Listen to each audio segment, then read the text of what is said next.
네, 시청자 여러분 안녕하십니까? 파이널샷 진행을 맡은 최효은, 신민영입니다. 네, 화요일장 코스피 코스닥 한국시장, 양시장 모두 다 탄력을 받으면서 거래가 되고 있습니다. 2시를 지나가는 현 시점에서 코스피는 계속해서 상승 탄력을 아주 강하게 가져가고 있는데요. 1% 넘게 상승세 나타내고 있습니다. 2,480선에서 거래가 되고 있는데 이제 2,500선도 노려볼 법합니다. 특히나 어제까지 좀 소극적으로 나왔던 기관 투자자들이 오늘 코스피 안에서 1,000억 원 넘게 매수세를 나타내는 것이 긍정적이라고 볼 수 있겠고요. 코스닥도 역시나 마찬가지로 어제 아주 강력한 이 탄력을 나타냈는데 오늘 다시 한번 추가 상승세 유지하면서 710선에서 거래가 되고 있습니다.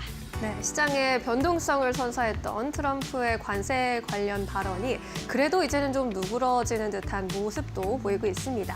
간밤에는 자동차에 도움이 될 만한 무언가를 검토하고 있다라고 했는데 이 자동차 관세에 대해서 일시 정지 버튼을 누른 겁니다.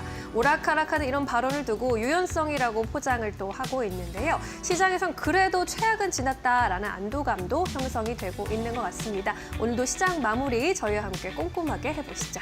네, 오늘도 준비했습니다. 시장 마감을 위한 마지막 한방. 지금 출발할게요. 파이널샷.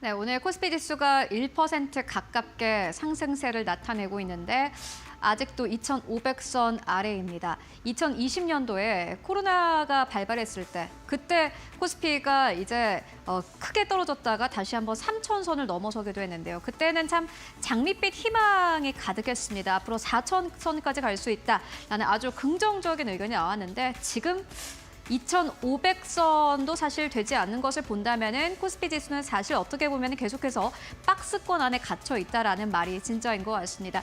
코리아 디스카운트 해소에 대한 이야기 나오고 있습니다만은 여전히 코리아 디스카운트를 해소할 수 없는 많은 요소들이 한국 시장에는 있습니다. 사실 1년 전까지만 하더라도 주식시장을 잘 살려보자라는 정부의 의지가 굉장히 강했습니다. 정부의 의지뿐만이 아니라 아마 많은 투자자분들도 한국 시장에 살아났으면 좋겠다라는 생각들 다들 가지고 계셨을 것 같은데요. 2024년 작년 2월에 국내 증시 가치 증진을 위한 코리아 밸류업 프로그램을 도입한 바 있습니다. 이 코리아 밸류업 프로그램이라는 것은요. 자세히 뜯어보면은 상장사들이 주주 가치를 증대하고 ROE를 높이도록 자발적인 계획을 끌어내는 게 골자였습니다. 그러니까 기업들 같은 경우에는 너무 돈을 쌓아두지 말고 투자도 많이 하고 주주 가치를 위해서 노력하자라는 게 골자였는데 지금 이 시점에서 보면은 사실상 잘 안 되고 있는 것 같습니다. 지난 9일에는 코리아 밸류업 지수가 900선까지 밀렸다고 하는데요. 지난해 9월에 이 지수가 처음 출범이 됐는데 역대 최저치를 다시 한번 갈아치운 겁니다.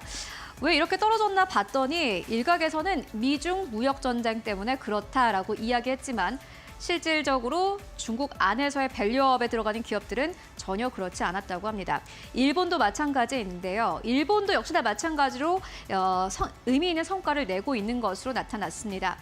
일본은 2023년에 한국의 코리아 밸류 프로그램과 비슷한 것을 시행한 바 있는데 자본 비용과 주가를 의식한 경영 조치라는 프로그램을 본격 시행을 했습니다.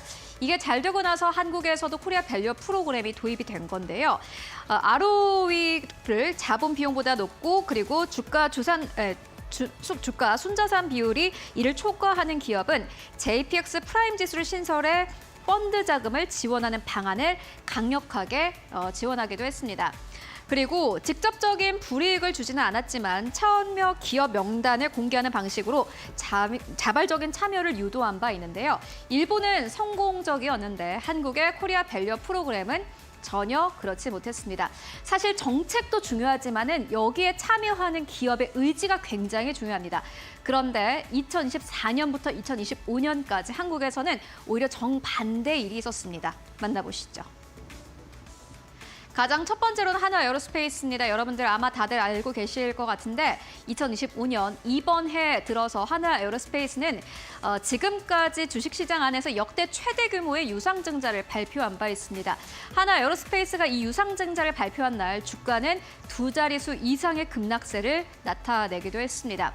이게 주주들을 위한 일이 아니었다라는 게 요지였는데요. 사실 한화 에어로스페이스는 그만한 실적을 잘 내고 있고 2025년 전체 영업이익이 거의 3조 원대를 넘어갈 것으로 추정이 됨에도 불구하고 그만한 유상증자를 주식시장을 통해서 했습니다.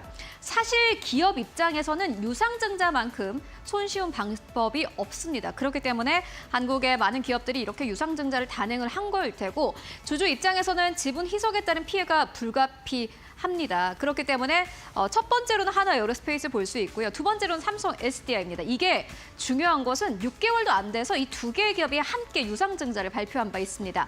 삼성 SDI는 시설 투자 자금 확충을 위해서 2조 원 규모의 유상증자를 결정한 바 있는데 매각이 가능한 자산이 있었음에도 불구하고 주식시장 안에서 유상증자를 하는 굉장히 손쉬운 방법을 선택을 했다. 이로 인해서 피해를 보는 것은 주주들밖에 없었습니다. 그리고 한화 에어로스페이스와 삼성 SDI뿐만이 아니라 고려 아연도 최근에 2조 5천억 원대 유상증자를 기습 결정한 바 있는데요. 이 공시가 나고 나서 고려 아연의 주가는 한가까지 직행하기도 했습니다. 일각에서는 사실 금감원이나 금융당국에서도 이거 거의 눈 감아주는 거 아니냐라는 불만을 터뜨리고 있습니다. 무분별하고 일방적인 유상증자는 코리아 디스카운트의 고질적인 폐해 중 하나다라고 이야기가 계속해서 지목되고 있지만은 실질적으로 많은 기업들은 여전히 이렇게 주주들을 배신하는 이러한 방법들을 계속해서 선택을 하고 있습니다. 그리고 오늘 새로운 뉴스가 하나 나왔죠? 이어서 만나보시죠. 동원 F&B입니다. 동원산업이 동원 F&B를 100% 자회사로 편입하겠다라고 어제 장 마감 이후에 공시를 남겼습니다. 동원산업이 동원 F&B의 지분을 100% 확보를 하는 거고요. 교환 비율은 동원 F&B 한 주당 동원산업 0.915주를 가지고 가게 되는 방식입니다. 동원산업 같은 경우에는 희석률이 11.2%로 현재 집계가 되고 있고 동원산업의 영업이익 같은 경우에는 아마 조금은 늘어날 것으로 보여집니다. 만약에 반대를 한다면 주식 매수 청구권을 행사를 한다면 동원 F&B 주주는 어제 종가가 34,000원이었는데 이보다도 낮은 주가입니다. 32,000원대였고요. 동원산업도 마찬가지입니다. 어제 종가가 36,000원대, 오늘은 지금 청구권 행사 가격은 35,000원으로 현재 추정이 되고 있습니다. 이렇게 발표가 되고 나서 이제 주주들의 불만이 터져 나오고 있습니다. 왜 어제 가격보다도 낮은 이 시점에서 우리가 이것들을 받아들여야 되냐라는 이야기 나오고 있는데 증권사에서는 어떻게 보나 봤더니 세 가지 포인트를 이야기를 합니다. 물론 지금 많은 언론이나 많은 증권사에서는 동원산업이 앞으로 더 크기 위한 이러한 방법을 결정했다라고 이야기를 하지만 그 과정 안에서 주주들이 전혀 보호받지 못했다라는 그런 의견도 나옵니다. 자사주 활용을 했다면은 주주 가치의 희석은 없었을 것이다라는 이야기도 나오는데요. 2022년에 동원 엔터프라이즈가 동원산업으로 흡수 합병된 바 있습니다. 이때 취득한 자사주를 2024년 5월까지 전량 소각을 했는데 만약 보유했더라면 신주 발행 없이 자사주를 활용을 가능했을 것이다라는 첫 번째 비판 포인트가 나왔고요. 두 번째는 주주 가치의 재고입니다. 코리아 밸류 프로그램을 시행을 하겠다라고 하면서 많은 기업들이 주주들의 가치를 올리기 위한 많은 방법들을 발표한 바 있습니다. 동원산업, 동원 F&B도 마찬가지로 지난해에요. 2030 밸류업 전략을 발표한 바 있는데 이번에 이렇게 동원 F&B가 동원 산업으로 들어가는 과정에서 주주를 위한 어떠한 리스펙도 없었다라는 이야기 나오고 있고요. 그리고 무엇보다 동원 F&B 주주들의 입장에서 생각을 해보실 필요가 있을 것 같습니다. 동원 F&B의 주주들은 과연 동원 산업으로 흡수되는 것을 본인들이 알았을까요? 그리고 원했을까요? 전혀 아닙니다. 그렇기 때문에 사실 매수 청구권 가격도 굉장히 중요한데 어제 종가보다도 낮은 이러한 사태를 사실은 우리가 좀 생각을 해봐야 된다라는 이야기 나오고 있습니다. 마지막으로 그렇다면 동원 산업이 현재 이야기를 하고 있는 글로벌 식품 산업을 통합하고 M&A에 대한 시너지를 내겠다라는 게 지금 당장 실현이 가능한 것이면 이렇게 자회사로 합병을 하는 것을 이해할 수 있고 이러한 방식으로 합병을 하는 것을 이해할 수 있겠지만은 한화투자증권에서는 단기간에 실현이 가능하냐라고 다시 한번 묻습니다. 주주에게 기다림을 발휘하는 상황에서 주주가치 재고를 위한 결정이 추가적으로 이루어져야만 한다라는 코멘트를 함께 남기기도 했는데요. 앞으로 주가를 함께 잘 보실 필요가 있을 것 같습니다. 오늘은 동원산업의 주가는 10% 가깝게 급등세, 동원 F&B의 주가는 어제 4% 올랐는데 오늘 시장에선 보합권에서 거래가 되고 있습니다. 앞으로 주가를 함께 확인해 보시면 좋을 것 같습니다. 이렇게 오늘의 시그널을 만나보고 왔고요. 그렇다면 오늘 시장에서 또 주목할 만한 헤드라인 어떤 것들이 있을까요? 이어서 신민영 앵커가 전해드립니다. 네, 오늘 움직이고 있는 업종과 종목별로 어떤 이슈들 주목받고 있는지 살펴보도록 하겠습니다. 4가지 헤드라인 준비했습니다. 첫 번째 뉴스 열어보겠습니다. 트럼프가 자동차 부품의 관세를 예외할 것을 시사했죠. 이에 따라 현대차와 기아의 주가 동반 강세를 보이고 있습니다. 도널드 트럼프 미국 대통령이 자동차 부품에 대한 관세 예외 가능성을 시사한 데 따라서 자동차주 전반이 강세를 보이고 있고요. 성우하이텍과 HL 만도, 현대위아, 한온시스템까지 부품주 전반 역시 함께 상승하고 있습니다. 현지 시간 14일 트럼프 대통령이 일시적 관세 면제를 검토 중인 물품이 있는지 묻는 질문에 대해서 자동차 회사를 돕기 위한 조치를 고려 중이라면서 자동차 부품에 대한 면세 가능성을 또 시사했습니다. 이에 간밤 뉴욕 증시에서도 제너럴 모터스, 포드 등 자동차 업체들의 주가가 일제히 상승 곡선을 그리기도 했습니다. 두 번째 헤드라인입니다. 미국의 알래스카 LNG 프로젝트 기대감 속에 강관주의 주가 돋보이고 있습니다. 한국 기업의 미국 알래스카 LNG 프로젝트 참여 협상이 임박했다는 소식에 철강 관관주가 강세를 보이고 있는 건데요. 넥스틸이 전일 대비 10% 이상 뛰어가고 있고요. 하이스틸은 오늘 장중에 가격 제한폭까지 오르기도 했습니다. 한덕수 대통령 권한대행 국무총리는 전날 삼청동 총리공간에서 주재한 경제안보 전략 TF 회의에서 하루 이틀 사이에 알래스카 LNG 관련해서 한미 간 화상회의가 있을 것이다라고 발언을 했습니다. 이에 철강 파이프를 제조하는 국내 강관업체들의 프로젝트 공급이 늘어날 수 있다라는 수혜 기대감이 주가를 부양하고 있습니다. 두 번째 헤드라인입니다. 두산 로보틱스 소식인데요. 지능형 로봇 솔루션을 출시한다라는 기대감 속에 오늘 주가 급등세를 펼치고 있습니다. 어제 진행된 두산 로보틱스의 타운홀 미팅에서 하드웨어 중심으로 편제됐던 사업을 지능형 로봇 솔루션으로 전환하겠다라는 계획을 밝혔습니다. 지능형 로봇 솔루션은 협동 로봇의 하드웨어, 소프트웨어, AI, 인공지능의 기능을 통합한 형태로 이 AI를 통해서 작업 경로와 순서를 최적화하고 작업 시간을 최적화할 수 있다고 하는데요. 여기에 더해서 두산 로보틱스가 휴머노이드 기술 확보를 위한 투자까지 병행하겠다라고 선언했습니다. 휴머노이드 기술을 확보하기 위해서 올해 하반기에 휴머노이드 연구개발 조직을 신설하고 통합 R&D 센터를 구축할 예정이라고 밝히면서 많은 주목을 받아가고 있습니다. 마지막 소식입니다. 동원산업입니다. 동원 F&B를 자회사로 편입할 것을 결정했는데 오늘 장중에 주가는 긍정적으로 반응하면서 52주 신고가까지 올라갔습니다. 동원산업이 계열사인 동원 F&B를 자회사로 편입하기로 결정하면서 강세를 나타내고 있는 건데요. 동원 F&B의 주가는 1에서 2%대의 오름세를 그리고 있습니다. 동원산업과 F&B는 포괄적 주식 교환에 계약 체결안을 의결했다고 밝혔고요. 주식 교환이 마무리되면 동원 F&B는 동원산업의 100%로 자회사로 편입이 됩니다. 그리고 오는 7월 31일 상장 폐지될 예정입니다. 이렇게 4가지 헤드라인 함께 짚어보셨습니다. 네, 이번에는 증권가 전화 연결해서 보다 자세한 투자 의견 들어보도록 하겠습니다. 메리츠증권 강남금융센터 김경국 과장 연결돼 있습니다. 과장님 안녕하세요. 네, 안녕하세요. 네, 4가지 소식을 전해드렸는데 어떤 뉴스에 주목해 보셨을까요? 오늘 알래스카 관련된 말씀을 좀 드릴까 하는데요. 일단은 한국과 미국의 일단은 협상에 대한 연결고리가 일단 LNG에 있고요. LNG 수입 확대 그리고 알래스카 관련된 LNG 사업 참여 정도라고 생각을 하고 있고요.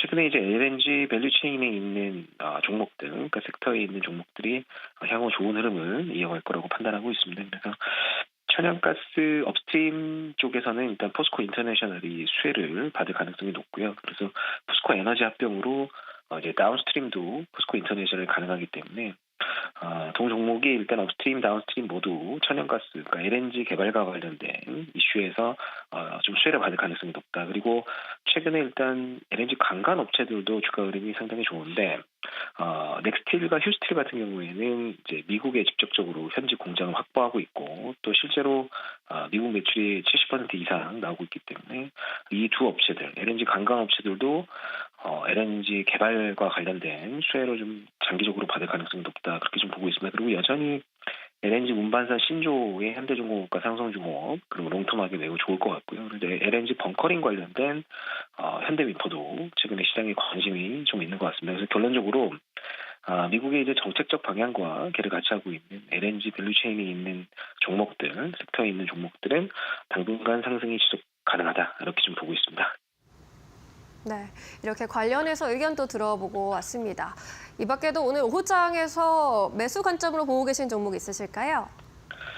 일단 오늘은 ST팜이라는 종목 가져봤고요. 투자 포인트 좀 몇 개 말씀드리도록 하겠습니다. 일단 4월 8일 미국의 국가안보위원회에서 2년간의 조사가 있었고요. 그래서 중국의 생명공학 발전에 대한 우려에 대한 레포트가 이제 발간이 됐습니다. 그리고 그 다음 날인 4월 9일 일단은 하원과 상원에서 레포트에 명시된 권고안 실행을 위한 법안이 일단 발의가 됐습니다. 그래서 이 리포트 내용은 뭐냐면 향후 5년간 미국이 150억 달러 이상을 최소 150달러 이상을 투자하지 않는다면 중국의 생명공학 부분에서 상당히 뒤처짐을 해결할 수 없을 것이다라는 레포트가 주된 요인 메인의 내용인데 이런 부분을 반영해서 이제 법안 발의가 이루어졌고요. 그래서 이런 것들의 모두가 사실은 바이오도 미국과 중국의 패권 전쟁의 연장선에 있다 이렇게 좀 생각하시면 될 것 같습니다. 그래서 결론적으로 한국과 일본의 경쟁력 있는 CDMO 업체들이 중국을 대신해서 반사 수혜를 받을 가능성이 매우 높아졌다. 그래서 작년에 발의가 되었던, 그러니까 재작년에 발의가 돼서 작년에 통과되지 못했던 미국의 이제 중국 견제 법안인 생물보안법이 이제 통과되지 못하면서 이 생물보안법과 관련된 CDMO 업체들 주가가 굉장히 많이 하락했었기 때문에 다시 한번 올해 이 부분에 대한 모멘텀을 얻을 것으로 이렇게 보고 있고 에스팜은 RNA 치료제에 들어가는 원료의약품을 생산하고 있고 또 올리고 CDMO 탑3 업체이기 때문에 충분히 반사 수혜를 얻을 가능성이 높을 것 같고요. 기술적으로도 현재가에서 매수가 무리 없는 자세를 판단하고 있고 부가는 10만 원, 손절가는 6만 5천 원 정도로 잡아드리겠습니다. 네, ST팜에 대한 투자 의견까지 들어봤습니다. 오늘도 자세한 설명 고맙습니다. 네, 감사합니다. 네, 이어서 외국인과 기관은 어떤 선택을 내리고 있는지 수급 동향 살펴보겠습니다. 최효은 앵커와 함께 하시죠. 네, 먼저 외국인 수급부터 살펴보도록 하겠습니다. 오늘 외국인 투자자들 코스피 안에서 삼성전자를 가장 많이 담고 있습니다. 어제 이어서 외국인들의 삼성전자 매수 이어지고 있고요. 두 번째로는 LG 에너지 솔루션, 세 번째로는 한국전력, 네 번째로는 현대차, 다섯 번째로는 SK 하이닉스 자리하고 있습니다. 매도하는 기업들 살펴보시면 가장 첫 번째로는 한화 에어로스페이스, 두 번째로는 삼성 바이오로직스, 세 번째로는 현대로템, 네 번째로는 한화 시스템, 다섯 번째로는 두산 로보틱스 자리하고 있습니다. 그렇다면 코스닥 안에서의 외국인 수급은 어떻게 움직이고 있을까요? 네, 외국인 투자자들 코스닥 안에서 오늘은 HLB를 가장 많이 매수합니다. 어제도 마찬가지로 외국인들의 강력한 매수가 들어오기도 했는데 오늘 다시 한번 코스닥 쪽에서는 HLB 쪽으로 강력한 매수 들어오고 있고요. 두 번째로는 올릭스, 세 번째로는 스리빌리언, 네 번째로는 안랩, 다섯 번째로는 솔트룩스 자리하고 있습니다.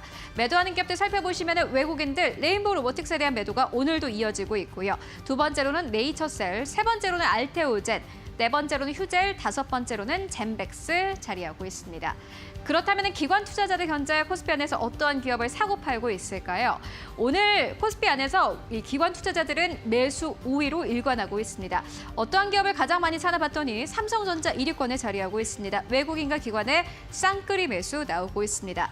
두 번째로는 기아, 세 번째로 현대차, 네 번째로는 LS, 다섯 번째로는 한국전력 자리하고 있고요. 매도하는 기업들 살펴보시면 가장 첫 번째로는 셀트리온, 두 번째로는 한화 에어로스페이스, 세 번째로는 한화오션, 네 번째로는 하이브, 다섯 번째로는 동아소시오홀딩스 자리하고 있습니다. 그렇다면 코스닥 안에서의 기관 수급은 어떻게 움직이고 있을까요? 결국에는 기관이 선택하는 기업들 계속해서 보실 필요가 있을 것 같은데요. 최근 들어서 연이은 줄매수가 들어오고 있는 기업들이 대부분입니다. 가장 첫 번째로는 BHI, 두 번째로는 루닛, 세 번째로는 코오롱 티슈진, 네 번째로는 ABL 바이오, 다섯 번째로는 GI 이노베이션 자리하고 있고요. 매도하는 기업들 살펴보시면 오늘 또 정책 테마 쪽으로 급락이 나오고 있는데 코나이 기관의 강력한 매도 나오고 있습니다. 두 번째로는 알테오젠, 세 번째로는 올릭스, 네 번째로는 노머스, 다섯 번째로는 젠백스 자리하고 있습니다.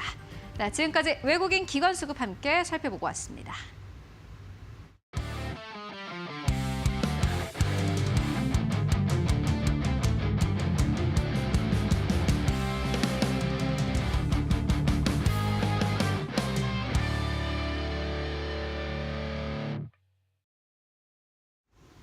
네, 이데일리온 이재선 파트너와 함께하는 만루홈런 시작하겠습니다. 오늘도 우리에게 승리의 기쁨을 안겨줄 만루홈런 종목들 찾아보겠습니다. 파트너님 안녕하세요. 네, 안녕하세요. 네, 반갑습니다. 오늘 양시장은 동반 빨간불을 켜고 있습니다. 시장의 변동성을 크게 야기했던 트럼프의 관세 발언이 그래도 이 폭주가 조금 누그러졌다라는 생각이 드는 것 같은데요. 오늘 시장 판세 어떻게 바라볼까요? 네, 오늘 시장 판세 말씀하신 대로 좀 이제 트럼프가 좀 순해지는 것 같습니다. 마치 너무나도 딱딱하고 강인했던 이제 트럼프였다라고 하면 지금은 마치 뭐 순두부처럼 이렇게 몽글몽글해지는 상황이 아닌가 싶습니다. 그래서 지금 트럼프가 입만 살아있는 순둥이가 되는 건가 이런 부분에 대해서 여러분들이 의심을 하실 수 있을 텐데요. 그런 것 같습니다. 일단은 한 발 후퇴했으니까 후퇴한 상황에서는 이 상황을 수습하고 있는 거다 정도로 보시면 될 것 같아요. 일단 90일 관세 유예를 했고 반도체나 뭐 가전기기 같은 경우도 이제 뭐 관세를 또 유예한다 이런 얘기도 있었고 그리고 반도체 뭐 관세 부과를 14일 날 발표하겠다라고 해놓고 나서 어제도 말씀드렸죠. 무역법이나 이런 부분을 좀 체크해야 되기 때문에 뭐 일주일 늦게 발표한다라고 얘기를 합니다. 그것 또한 품목별로 뭐 부과를 한다라는 얘기가 나오고 있습니다. 기존에 강인하게 얘기했던 것 그러니까 반도체 같은 경우도 칩스법 뭐하러 하느냐, 뭐하러 보조금을 줘서 미국에 공장 짓게 하느냐, 관세 올리면 알아서 들어온다라고 얘기했었는데 지금은 전혀 다른 행보를 보이고 있습니다. 일단은 미국이 경제가 트럼프 1기 때만큼 좋지 않다라는 것을 이제 드디어 인식하기 시작한 것 같아요. 그래서 쉽지 않다라는 거. 그리고 국채 공격 한번 받으니까 단기채가 금리가 튀어버리고 장기채 내려가면서 좀 어려움을 많이 겪었죠. 그래서 국채는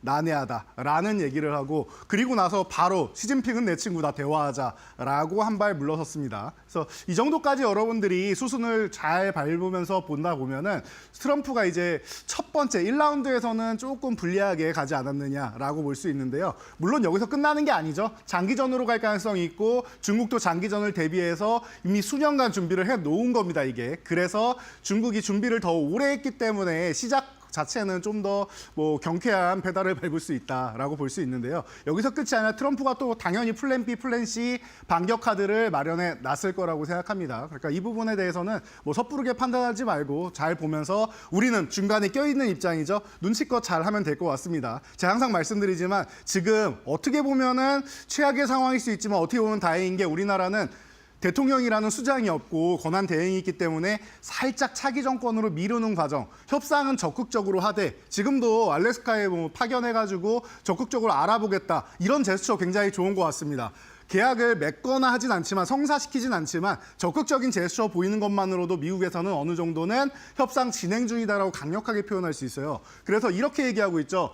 지금 빠르게 하는 이런 국가들이 조금 더 이로울 것이다라는 얘기를 하고 있습니다. 그러면서 지난주에 베트남, 이번 주 뭐 수요일 같은 경우에는 일본, 그리고 다음 주에는 한국으로 이제 순서대로 이제 협상을 하겠다라고 얘기하고 있는데 만만한 순서라고 생각하시면 될 것 같아요. 그래서 본인들이 다루기 쉬운 순서대로 방금도 제가 말씀드렸듯이 빠르게 하는 게 이로울 것이다라고 얘기하는 게 우리가 좀 이제 만만한 국가들 먼저 이제 멕시코나 캐나다 먼저 굴복시키고 그 다음에 뭐 베트남, 일본, 뭐 한국, 대만 뭐 이런 국가들 먼저 또 굴복시키고 이런 식으로 해서 협상을 빠르게 맺어 나가면서 야, 얘네도 하는데 너는 왜 안 해? 이런 식으로 가는 거죠. 그렇게 해서 진행을 하려고 하는데 이게 지연된다라고 하면은 거기서부터 또 불편해지는 겁니다. 마치 캐나다가 지연되는 것처럼 말이고 그리고 우크라이나의 이 휴전 같은 경우가 지연되는 것처럼 말이죠. 트럼프의 계획이 점점 이제 일그러지면서 지금 잠깐 이제 주춤한 상황이다 정도로 보시면 되고요. 이 사람이 그렇다고 가만히 있을 사람은 아니죠. 또 언제 또 난리를 칠지 모르니까 여러분들이 뭐 긴장감은 갖고 있대. 지금 같은 경우에는 잠시 동안은 일단 중국이랑 대화하는 이런 제스처 취하고 있으니까 그때까지는 좀 편안하게 보시면 되고 이번 반등 구간에서 기술적 반등이라고 했습니다. 반등 구간에서 많이 오른 종목들 차익 실현하면서 보시면 됩니다. 어제 크라우드웍스 같은 경우도 제가 18,000원 구간 말씀드렸었는데 그 구간에서 이제 정리 안 하신 분들 욕심 이제 그만 부리셔야 됩니다. 안 하신 분들 그런 분들은 오늘 13,000원대를 보고 계실 겁니다. 이렇게 빨리 올라온 종목들 같은 경우는 급등주는 좀 정리하면서 본다라는 개념만 알고 계시면은 편안하게 보실 수 있고 바닥권 종목 가져가시면 돼요. 자, 그래서 지수로 넘어가서 보면은 코스피 말씀하신 대로 뭐 강세를 펼치고 있다. 지금 구간은 올라도 흥 내려도 흥 자율등락 구간이라고 말씀드렸습니다. 크게 의미가 없어요, 여러분. 조금 오르고 조금 내리는 건 의미가 없어요. 중요한 구간만 여러분들이 보시면 되는데 2,400은 이탈해도 바로 회복된다라고 말씀드렸고 바로 검증이 됐고요. 그리고 나서 2,500까지 회복된다라고 하면은 이 구간에서 유지되느냐만 보시면 됩니다. 그리고 2,500 아래서 이렇게 이중바닥성 움직임을 그리느냐 아니면 회복이 되면서 어떻게 보면은 역헤드앤 숄더 모양을 만드느냐. 근데 역헤드앤 숄더라고 하기엔 위에서 내려온 게 아니니까 모양이 좀 그렇게 쉽지는 않습니다. 그냥 기존 박스권으로 회귀했다라고 표현하는 게 더 맞는 것 같습니다. 그래서 2,500 회귀를 하느냐 아니면 이 아래에서 이중바닥 그리고 저점 시그널 만들어 놓고 가느냐 정도만 보시면 될 것 같고요.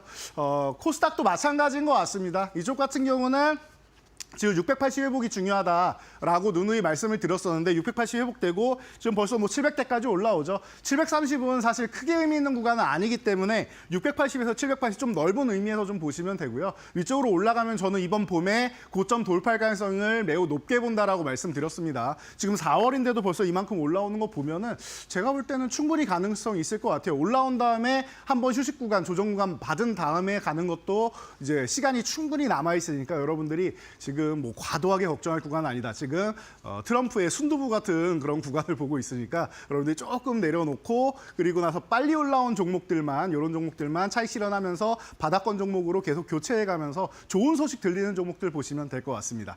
자, 그래서 지금 좋은 소식 어떤 섹터들에서 들리나 봤더니 조금 전에 뭐 반도체나 가전기기 말씀드렸던 것처럼 자동차 부품 섹터에서 이제 또 관세 유예 얘기가 나오기 시작하고 있습니다. 근데 이건 당연한 거다라고 제가 과거부터 많이 말씀드렸던 것 같아요. 지금 우리나라가 지금 미국에 이제 수출하는 부분이 워낙 뭐 커지다 보니까 이 부분에 대해서 굉장히 또 민감하게 또 반응하고 하는 이런 모습을 보일 수가 있는데요. 우리가 이제 다음 페이지로 넘어가서 우리 통계치를 보면은 지난번에도 제가 여러분들 한 2차례 정도는 보여드렸던 것 같아요. 지금 현대차랑 기아차가 거의 1년에 한 170만 대 정도를 이제 판매를 한다라는 얘기가 나오고 있는데 그러다 보니까 그럼 우리나라 미국에 지금 이렇게까지 자동차를 잘 팔고 일본보다도 더 많은 판매를 지금 기록하고 있는데 이거 문제되는 거 아니야라고 생각하시는 분들 일본은 관세 안 받습니까?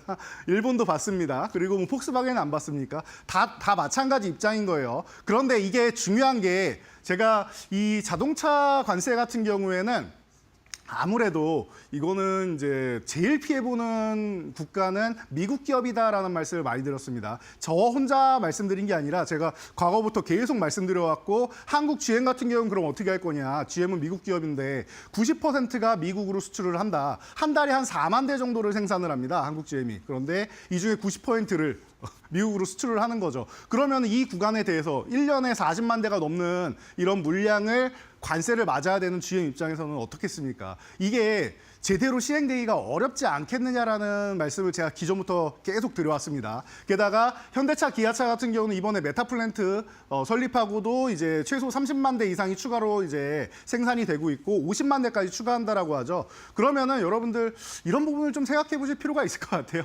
50만 대까지 추가한다라고 했고 31조 투자해서 이런 부분을 다 갖춰 놓는다라고 했다라고 하면은 제가 볼 때는 뭐 현대차나 기아 같은 경우에는 한 5% 전후 정도가 영향을 좀 받을 거예요, 당분간은. 그러면은 어떻게 보면은 미국 기업이 더 멕시코나 이런 데도 이제 생산 기지가 많은 기업들 같은 경우에는 문제가 된다. 그러니까 자동차 부품 같은 경우에는 이제 자동차 관세에서 이제 면제가 되는 거 아니냐라는 얘기가 계속 나오고 있는 거니까 이런 여러분들이 흐름을 확인하셔야 돼요. 새로운 얘기가 아니라 과거부터 들려드렸던 말씀이니까 이게 그냥 흐름대로 움직이고 있구나. 겁은 주었지만 실제로 이게 시행돼가지고 흘러가기엔 어렵구나 정도까지만 생각하시면은 여러분들도 섹터는 뭐 쉽게 정리하실 수 있을 것 같고 여기서 또 우리가 핵심 종목들 잡아봐야 되는데 너무 다른 종목들을 가져오려고 할 필요 없을 것 같습니다. 저는 기존에 여러분들께 소개해드렸던 종목들 충분히 좋다라고 생각하고 있고 이 중에서 이제 위치에 따라서 주가 위치에 따라서 순서만 조금 바뀌지 않나 싶어요. 그래서 오늘도 제가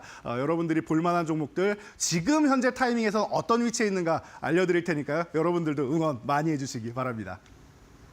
네, 또 간밤에 트럼프 대통령이 자동차 부품 관세에 대해서 일시 정지 버튼을 눌렀습니다. 이에 따라 또 뉴욕 증시에서도 관련주의 주가가 상승 반전하게 됐는데 오늘도 우리 시장에서 또 좋은 흐름 보여주고 있는 만큼 자동차주 안에서 해법을 찾아보도록 하겠습니다. 안타 종목부터 들어가 볼게요. 기아를 골라주셨습니다. 오늘 현대차와 함께 동반 3에서 4%대 강세 흐름 가져가고 있는데 현대차보다 기아를 또 접근하기 편하게 보고 계신지도 좀 궁금하네요. 네, 제가 과거부터 기아를 더 선호한다라는 말씀을 많이 드려왔습니다. 내연기관 시절부터 이제 국내 시장 같은 경우는 당연히 현대차가 너무 압도적인 이런 점유율을 차지하고 있지만 실제적으로 그 당시에 지금이야 뭐 현대차가 이제 워낙 뭐 라인업을 다양하게 가져가고 있지만 그 당시에는 이제 세단 중심으로 이제 많이 발전한 이제 기업이었고 사실 뭐 경차라든지 아니면 SUV나 뭐 RV 쪽 같은 경우에는 지금도 뭐 기아가 강세라는 거 여러분들도 알고 계실 겁니다. 그런 것처럼 해외로 나가면은 세단 좋죠. 근데 세단 잘하는 기업들 너무 많잖아요. 글로벌 기업 중에. 그런데 현대차 같은 경우는 가성비로 그 부분을 돌파해낸 것이고 그리고 기아 같은 경우는 원래 잘하는 게 경차 그리고 SUV, RV 이 실용적인 차다라고 누누이 말씀드렸습니다. 그래서 수출 동향으로 가면은 기아가 꽤나 유리한 위치에 있다. 원래는 격차가 이만큼 났지만 해외로 나가면은 그 차이가 거의 없을 거다. 어떻게 보면은 기아를 선호하는 사람들도 꽤 많을 거다라고 말씀을 드렸는데 그게 확인이 되고 있죠. 그러다 보니까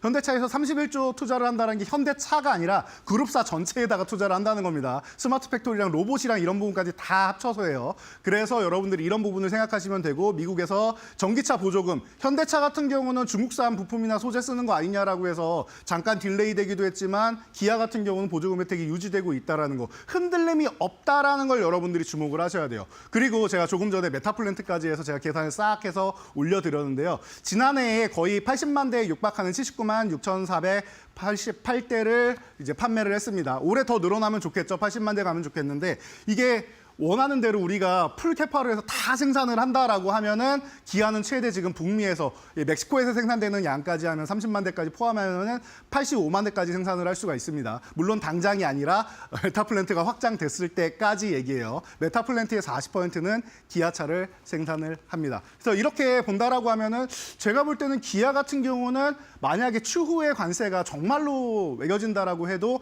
그 영향력에서 최대한 빠르게 빠져나올 수 있는 기업이 아닌가 싶어서 안정적이지 않을까 싶어서 항상 말씀드리는 기업이니까 여러분도 이런 제가 수치적으로도 보여드리는 거고 지금 판매량이나 이런 부분에서 나오는 거니까 여러분도 이런 부분을 함께 보시면서 이제 계산까지 딱 해서 여러분들 스마트하게 보시면은 기아가 어떻게 보면 또 매력적으로 다가오는 이런 상황도 보이지 않을까 싶습니다. 네, 기아에 대해서 긍정적인 의견을 지속적으로 제시해주고 계시는데요. 오늘장에서 또 고민 있으신 분들은 함께 고려해 보셔도 좋을 것 같습니다. 자, 이제 2루 타석으로 이동해 보도록 하겠습니다. 오늘 자동차 부품주들의 시세가 역시나 돋보이고 있는데 이 중에서 또 골라주셨습니다. 에코플라스틱 2루타로 선정해 주신 이유가 뭘까요? 네, 에코플라스틱 기존에도 딱 한 번 정도는 제가 이 종목도 여러분들 바라볼 만합니다라고 말씀을 드렸는데 생각보다 주가 탄력이 좋지는 않았습니다. 하지만 저는 지금도 이 종목이 2루타 항상 트레이딩 관점으로 볼 수 있다라고 말씀드렸는데 트레이딩을 보기에는 적합한 것 같아요. 국채과제나 이런 부분도 이제 계속 이제 들어가고 하는 기업이기 때문에 어떻게 보면 정권이 지금 교체되는 이런 시기이고 여러 가지 정책이 쏟아져 나오고 추경도 나오고 할 수 있는 이런 상황이죠. 그렇다라고 하면은 이런 친환경 정책에 또 친화 친화적인 이런 정책들도 나올 수 있기 때문에 그러면 에코플라스틱 같은 경우는 앞으로도 계속 이제 성장할 수 있는 기업이고 정책의 수혜를 받을 수 있는 기업이다라고 생각하시면 됩니다. 뭐 조지아 공장이나 이런 데는 뭐 당연하게 들어가는 거고 테슬라에도 또 공급한다라는 얘기가 만약에 나온다라고 하면은 이 부분은 또 한 번 트레이딩 관점으로 볼 수 있으니까 오히려 지금처럼 바닥권일 때 여러분들이 보시면은 아주 안정적이고 편안하게 볼 수 있지 않을까 싶습니다. 네, 안정적으로 볼 수 있는 종목으로 에코플라스틱을 선정해 주셨습니다. 이 기업은 또 현대자동차의 인도법인 상장 이슈에 따른 수혜주로도 엮이고 있으니까요. 함께 살펴보시면 좋겠습니다. 자, 이제는 3루타석으로 이동해서 오늘의 3루타 종목을 살펴보도록 하겠습니다. 화신을 골라주셨는데 화신은 제가 보기에 이름을 참 잘 지은 것 같아요. 뭔가 불같이 주가가 오늘도 7%대 강세를 보이고 있거든요. 3루타로 꼽아주신 이유 뭘까요? 네, 이 종목은 기존에 말로 없는 종목으로 여러분들께 선택해서 이제 자세히 설명을 드렸던 종목인데요. 뭐 AS 전략까지도 이제 말씀드렸었으니까 여러분들 기억나실 겁니다. 제가 그 당시에 50원 미달돼서 50원만큼 죄송합니다라고 이제 말씀드렸던 종목인데요. 현대차의 가장 확실한 1차 협력사이기도 하고 이제 전기차 쪽으로 전환될 때 쉘시 배터리 팩케이스까지도 확실하게 이제 뭐 모양을 자리 잡은 그런 기업이 아닌가 싶습니다. 저기 제가 이렇게 사진 하나 올려드리는데 저기에 해당되는 포인트에 해당되는 모든 부품을 다 만들 수 있는 회사입니다. 어마어마한 기술력을 가진 기업이니까 편안하게 볼 수 있는 종목이고 본격적인 실적 성장 당연하게 들어간다라고 보시면 돼요. 거기다가 배터리 자동차 부품에 대한 관세 유예까지 나온다라고 하면 너무나도 편안하게 볼 수 있는 그런 기업이다 생각하시면 될 것 같고요. 자, 지난번에 제가 차트를 보면서 한번 AS 전략을 드렸었는데 이 종목이 정말 10,000원 목표가에서 50원 모자랐죠. 9,950원 모자라서 50원 죄송합니다 말씀드렸는데 그리고 나서 이제 휴식을 취한다 말씀드리고 최근에도 이렇게 밀리면 여러분 다시 사도 됩니다라는 말씀까지도 드렸습니다. 그리고 나서 이제 쓱 다시 한번 올라오기 시작하고 오늘도 강세를 보이지만 뭐 음봉 계속 왔다 갔다 하는데 괜찮습니다. 이런 구간에서 눌릴 때마다 여러분들이 천천히 모아간다라고 하시면 저는 또 다시 한번 뭐 10,000원 구간 가는 건 어렵지 않고 저는 올해 안에 10,000원은 넘어갈 가능성이 높지 않냐라고 개인적으로 보고 있는 사람이니까요. 여러분들도 함께 보시면서 이제 주가 탄력들 다시 한번 감상해 보시면 좋지 않을까 싶습니다. 네, 화신은 또 이제 본격적으로 실적에 대한 기대감이 나타나고 있는 상황이기 때문에 우리가 한번 접근해 본 만큼 이번에도 다시 한번 볼 수 있는 종목으로 언급해 주셨습니다. 이렇게 세 가지 종목들 잘 살펴보시면 좋겠습니다. 자, 이번에는 그동안의 만로운 종목들 잘 운용되고 있는지 수익률 체크 한번 해보고 가겠습니다.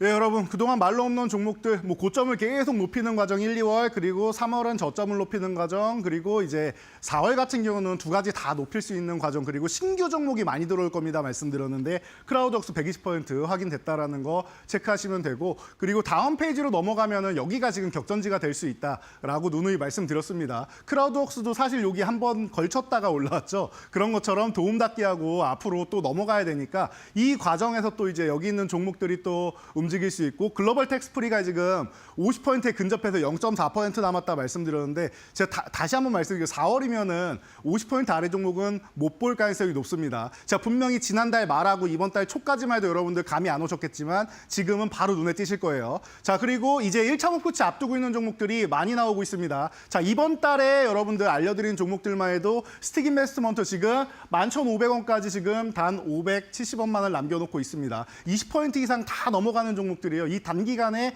좋은 수익률 계속 나오고 있으니까 잘 체크해 보시면 될 것 같고요. 그리고 다음 종목으로는 이제 사실 어제 제가 소개해 드리려고 했었는데 어제 살짝 빼먹은 종목이 넵튠입니다. 자, 어제 같은 경우에도 7,600원까지 올라오면서 이제 400원 정도 남겨놨는데요.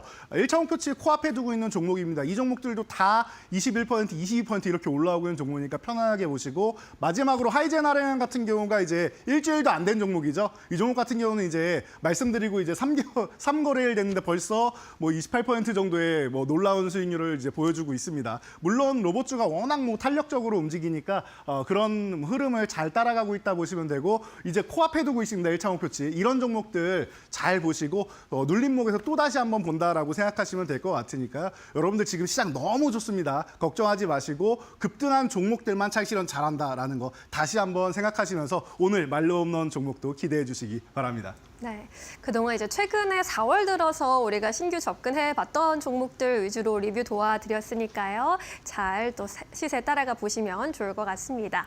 자, 이제 오늘의 하이라이트 종목 자동차 부품주 안에서 찾아주실 것 같은데 지금 부품주들이 다 가속 페달을 밟고 잘 가고 있거든요. 꼽기가 어려우셨을 것 같아요. 어떤 종목으로 골라보셨을까요? 네, 그 어려운 걸 제가 해냈습니다. 이번 종목은 바로 SL입니다. 자, 자동차는 헤드램프 쪽으로는 뭐 가장 뛰어난 기술을 가지고 있는 1위 기업이다라고 생각을 하시면 될 것 같아요. 그래서 뭐 현대차 그룹은 당연하고 BMW나 GM 같은 글로벌 고객사를 다수 보유하고 있다. 과거에도 제가 이 종목을 3루타로 한번 이제 소개해드리고 나서 급등 흐름이 나왔었는데 그때는 아예 바닥권이었죠. 그래서 제가 생각한 것보다 조금 빠르게 움직였네요라고도 말씀을 드렸었는데요. 지금 뭐 아주 좋은 모습이고 매출도 이제 5조에 임박하면서 계속 뭐 외형 성장까지 해나가고 현대차 미국 진출하면서 더욱더 큰 성장을 해 나갈 기업이다라고 보시면은 아주 편안하게 볼 수 있을 것 같아요. 게다가 이제 유럽에서도 이제 판매량 다시 한번 늘고 있고 전기차도 회복이 되고 있다라는 거 소식 계속 들으실 테니까 여러분들 이런 부분에서 이제 입각해서 관심을 가져보시면 좋을 것 같고요. 자, 가격 전략으로 넘어간다라고 하면은 지금 뭐 32,000원 뭐 전후 구간에서 지금 움직이고 있는데 사실 33,000원 아래 구간이면 그냥 이 구간은 그냥 싼 구간입니다. 기존부터 말씀드렸지만 이 종목은 그냥 싸게 매수하시면 되는 종목이다 보시면 되고 과거엔 제가 뭐 27,000원 구간에서도 처음에 말씀을 드렸었는데 그 후에 한번 멋지게 41,000원대까지 올라갔었죠. 그리고 충분히 휴식 취하고 있으니까 지금 구간에서 저는 아까 화신 같은 이런 종목들은 먼저 선발대라서 움직였는데 이 종목도 선발대에 해당되지만 생각보다 상승폭이 적습니다. 그리고 만약에 이 종목이 33,000원 넘어간다라고 하면은 가속 페달을 밟고 정말로 움직일 가능성이 높은 종목이니까요. 33,000원 회복되면 그때부터 진짜 빠르게 움직인다라고 생각하시면 될 것 같아요. 지금은 시동 걸면서 기아를 살살살살 밟고 있는 그런 모습이 아닌가 싶습니다. 그래서 이렇게 보시면 되고 위에 제가 이렇게 선을 다 그어놨습니다. 1차 목표치는 이렇게 37,000원 보시면 되고 2차 목표치가 아니라 그 다음에 있는 45,000원을 말로 없는 가격으로 제가 설정해 드렸으니까 여러분들이 체크하시면 될 것 같고 요 하단에 있는 29,000원 이탈하면 리스크 관리 한번 하시는데 요 아래서 이제 눈치 봐가면서 살살 모아가신다거나 아니면은 회복된 다음에 사는 것도 방법이 될 수 있습니다. 그러니까 여러분들 이 종목 저점 구간 지금 아직까지 출발 정도밖에 안 한 구간입니다. 한 걸음밖에 안 남았으니까 안 뗐으니까 저 멀리 갈 수 있는 종목 지금부터 여러분들 관심 갖고 응원 많이 해주시기 바랍니다. 네, SL에 대한 이제 말로물론 종목으로 선정을 해주셨고요. 가격 전략까지 잘 가져가 보시기 바라겠습니다. 그동안 많이 눌려 있었던 자동차주들이 다시 한번 또 질주할 수 있기를 기대해 보겠습니다. 오늘은 여기까지 이야기 들을게요. 고맙습니다. 감사합니다.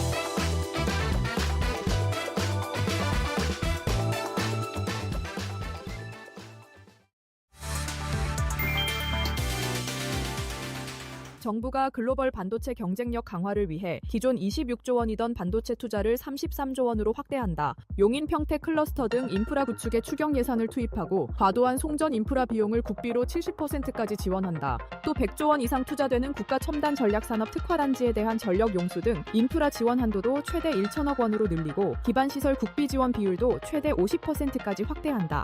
핵심 소재, 부품, 장비, 중소 중견기업에 대해선 신규 투자 시 30%에서 50%의 보조금을 지급하며 건당 150억 원, 기업당 최대 200억 원까지 지원한다. 이와 함께 50조 원 규모의 첨단 전략 산업 기금도 3개월 내 집행하고 반도체 분야 저리 대출을 3조 원 추가 공급해 총 20조 원 이상 투자할 계획이다. 기술 보증도 강화해 일반 반도체 분야 보증 비율을 95% 이상으로 높이고 보증 한도도 기존 100억 원에서 200억 원으로 확대한다. 정부는 이번 대책이 반도체 산업 인프라 구축과 공급망 안정화, 중소기업 경쟁력 강화에 기여할 것으로 기대하고 있다. 구독과 좋아요, 알람 설정 해주실 거죠? 제발요.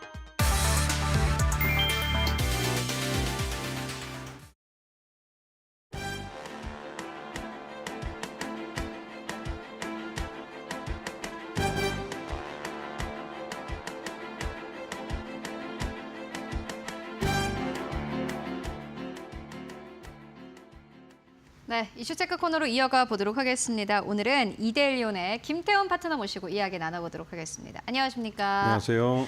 네, 오늘도 시장 이야기 좀 해보도록 하겠습니다. 오늘은 참 볼 주제가 많은 것 같습니다. 뭐 관세 네. 이슈도 있고요. 사실 뭐 이제 대선을 얼마 남겨두지 않고 있는 상황이기 때문에 정책이라든지 테마 쪽을 봐도 될 것 같고 오늘은 어떤 이슈 가지고 오셨습니까?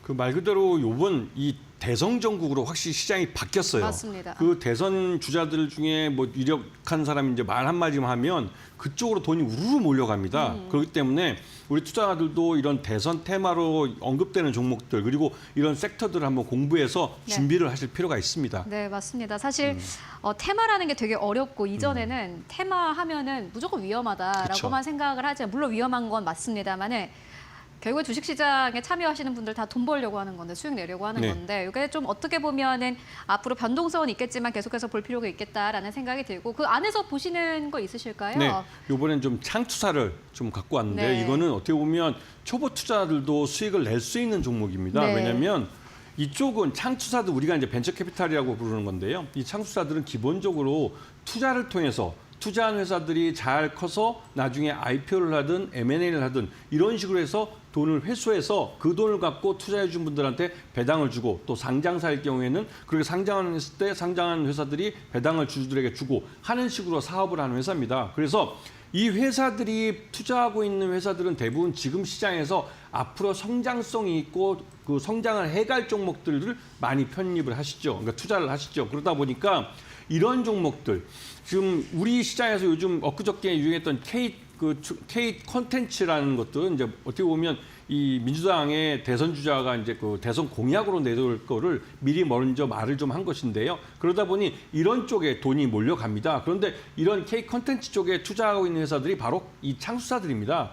창수사들은 다양하게 영화나 드라마를 만드는 이런 기획사뿐만 아니라 엔터주라고 부르는 업체들도 투자하고 있고 다양하게 이런 쪽에 투자하고 있기 때문에 여러분이 이런 창투사에 투자를 한다면 여러분이 개별적으로 그런 종목에 투자할 필요 없이 이런 리스크를 해지하면서 이런 쪽에서 수익이 날 수 있는 기회를 잡으시는 겁니다. 그렇기 때문에 이런 창수사들을 잘 보셔야 되고 특히나 최근 들어서 이 종투자라고 해서 이 증권사 중에 자본금이 큰 그런 그 증권사들이 그 발행업을 할 수 있게 해줬습니다. 이 어음을 발행해 자금을 조달하는 건데요. 이렇게 조달한 자금 중에 25%는 무조건 모험자본, 이 모험자본이라는 게 다른 말로는 벤처 캐피탈을 말하는 겁니다. 이런 벤처 캐피탈에 투자를 하도록 의무화했습니다. 그 말뜻은 뭐 예를 들면 미래에서 증권같이 이런 대형 증권사가 그러니까 발행어음을 통해서 이 100억, 한 1조 원 정도를 했다고 치면 그중에서 한 2,500억 정도를 이 모험 자본에 투자를 해줘야 한다는 것이죠. 이거는 의무사항입니다. 그렇기 때문에 창수사들은 가만히 앉아서 이런 증권사들이 자기들이 이제 발행업을 하면 그래서 모아진 돈 중에 일정 부분을 갖고 와서 펀드를 만들어 달라고 노력을 하는 것이죠. 이 말뜻은 따로 영업을 할 필요 없이 자금이 몰려온다는 소리입니다. 그렇기 때문에 이런 창수사들은 이런 대규모 자금이 들어오고 그 대규모 자금으로 대형 펀드를 만들고 그 대형 펀드를 만들어서 그 대형 펀드의 관리 수수료를 받아먹으니까 안정적으로 수익이 느는 구조가 나오는 것이죠. 그렇기 때문에 창수사들이 이런 수익이 좀 늘어나는 그런 시기에 접어들고 있고 이거는 지난 2년 동안 계속 창수사들 실적이 나빠졌던 것과 대비되는 모습입니다. 그 말뜻은 앞으로 올해부터 해서 2025년부터 해서 이 창수사들이 이 투자한 것들을 회수하는 시장이나 이런 쪽에서도 수익을 낼 것이기 때문에 창수사들의 실적이 좋아질 거라는 것이죠. 그런 면에서 여러분이 이런 창수사들을 편입을 한다면 이 창수사들은 1년 만에 정기예금 이상의 수익을 가져다 줄 가능성이 그 어느 때보다 높은 겁니다. 그렇기 때문에 여러분들이 따로 방산주나 컨텐츠나 이런 거 쫓아다닐 필요 없이 그냥 창투사를 사두리면 그 포트폴리오를 고스란히 투자하는 효과를 누리실 수 있습니다. 그런 면에서 이런 창투사들을 잘 보셔야 될 타이밍이 온 것이죠. 창투사가 사실 이제 산업만 봤을 때도 지금까지는 금리 인상기였기 때문에 어떻게 보면은 산업 자체가 사실은 살아날 수 없었던 구조이기도 합니다. 그런데 어쨌든 이제는 한국은행에서도 페드에서도 금리를 인하하고 있는 국면이고 여기에 정책까지 함께 엮이면서 앞으로 관련주가 급등할 수 있다라는 부분을 짚고 왔는데요.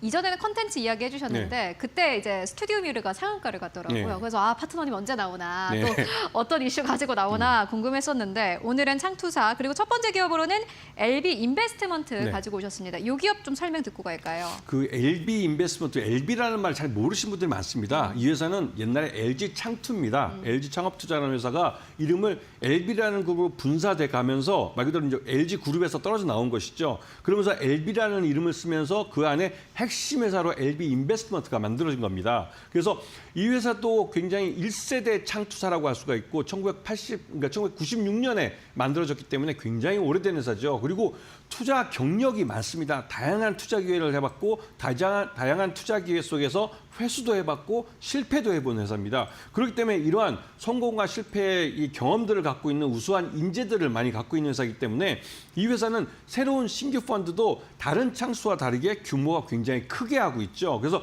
운영하는 자금 규모도 굉장히 큽니다. 다른 지금 운영하는 펀드가 한 12개 정도 되고요. 그중에서 총 그러니까 출자 총액을 보면 한 1조 2천억 정도를 운영하고 있기 때문에 굉장히 큰 자금을 운영하고 있습니다. 그리고 매년 이 투자 펀드 중에 한두 개는 꼭 이제 청산을 하고 또 한두 개는 또 새로 만들어지는, 그래서 계속 이게 운영이 반복이 되고 있죠. 그래서 AI나 방사이나 컨텐츠 쪽 같은 이런 다양한 분야에 지금 성장하고 있는 파트에 제대로 된 포트폴리오를 갖고 있는 회사입니다. 그래서 꾸준히 실적을 낼 수 있고 올해도 리브스메드나 세미파이브 같은 이런 한 6개 정도 회사가 IPO를 준비하고 있습니다. 이 말뜻은 6개 정도의 이 회사가 상장을 하면 그 지분을 팔아서 회수를 할 수 있다는 것이죠. 그러면 그게 고스란히 실적으로 남게 되는 겁니다. 그리고 올해 LB 넥스트 퓨처 펀드라고 이게 굉장히 큰 3천억짜리 펀드입니다. 여기에 이제 산업은행하고 국민연금하고 주주사로 참여를 하고요. 투자를 해준다는 소리죠. 그렇게 되면서 이 3천억짜리 펀드를 운영하면 기본적으로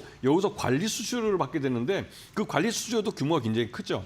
그 말뜻은 LB 인베스트먼트가 충분히 수익을 낼 수 있는 기회가 됐다는 것입니다. 그래서 매수가는 한 4천 원 정도를 잡으시고요. 목표가는 9천 원, 더블이죠. 더블 이상 잡으시고 손절가는 3,700원인데 이 회사는 올해 아까 말씀드린 6개 회사가 다 IPO를 한다면 분기마다 1개 내지는 2개 회사가 IPO를 합니다. 그때마다 호재성 뉴스가 나올 거기 때문에 한번 지켜보는 재미가 있는 그런 회사가 될 겁니다. 네, LB 인베스트먼트 가장 첫 번째 기업으로 만나보고 왔습니다.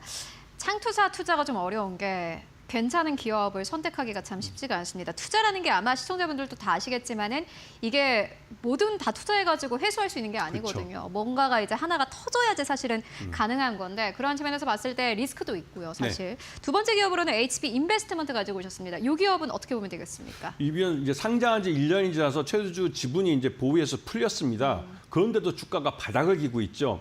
이 회사가 처음 상장했을 때 재작년 12월 달에 처음 상장했을 때는 굉장히 기대받는 회사였습니다. 왜냐하면 이 회사도 1세대 창수사입니다. 굉장히 오래된 회사고 또 실제로 한 6천억 정도 자금을 운영하고 있는 회사고요.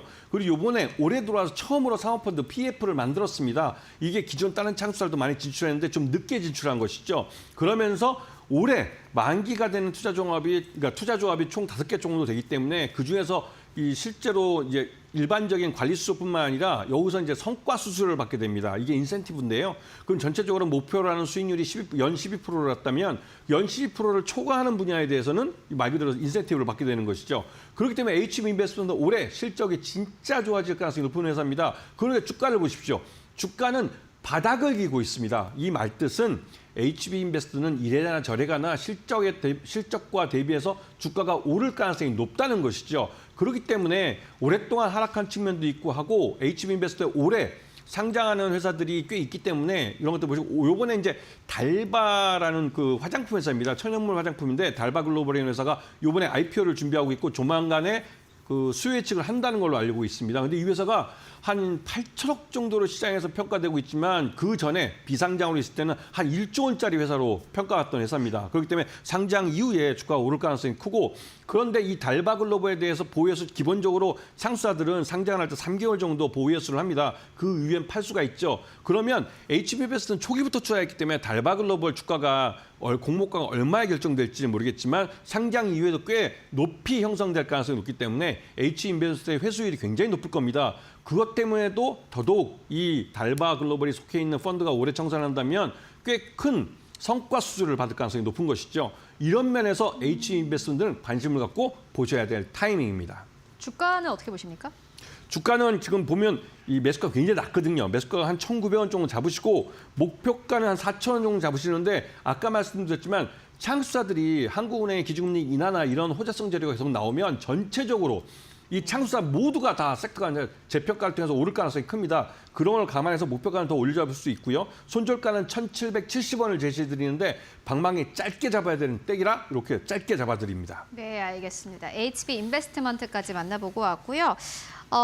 이어서 마지막 기업으로는 우리기술투자 가지고 오셨습니다. 이 기업은 사실 이전에 저희 파이널샷에서 한번 이야기를 나눠봤던 기업이기도 한데 이 기업은 어떻게 보십니까? 우리기술투자도 이 회사 모회사가 신성이엔지입니다. 신성이엔지고 이 신성이엔지가 이번에 경영권 승계 구도가 완전히 완성이 됐어요. 이 말뜻은 경영권 구도가 확립이 됐기 때문에 이 우리기술투자도 큰아들이 맡아서 하는 회사고 이게 주가가 쌀 이유가 이제 없어졌다는 겁니다. 그동안 우리기술투자가 주가가 많이 오른 건 업비트의 최대 주주인 두나무가 이 회사가 투자하고 있는 회사고 업비트에 대한 두나무에 대한 평가 금액이 한 6천억 정도로 여기에 투자한 돈은 50억입니다. 50억이 지금 현재 6,600억 정도로 평가되고 있습니다. 회계적으로. 그렇다면 이게 이 주식을 지금 비상장으로 팔아도 이 정도의 돈을 들어온다는 건데 두나무가 상장을 할 경우에는 굉장히 주가가 높아지죠. 근데 두나무의 최대 주주인 카카오가 이 상장 타이밍을 못 잡고 있어요. 국내가 아니라 미국 시장에 상장을 시키겠다고 그러는데 이게 지금 그쪽에서 확실하게 얘기를 안 해주니까 주주들이 좀 답답해합니다. 그래서 우리기술투자는 올 연초인가요? 작년 하반기인가요? 이 주식을 판다는 장에서 판다는 소문도 나왔습니다. 근데 나중에 이제 부인을 하긴 했죠.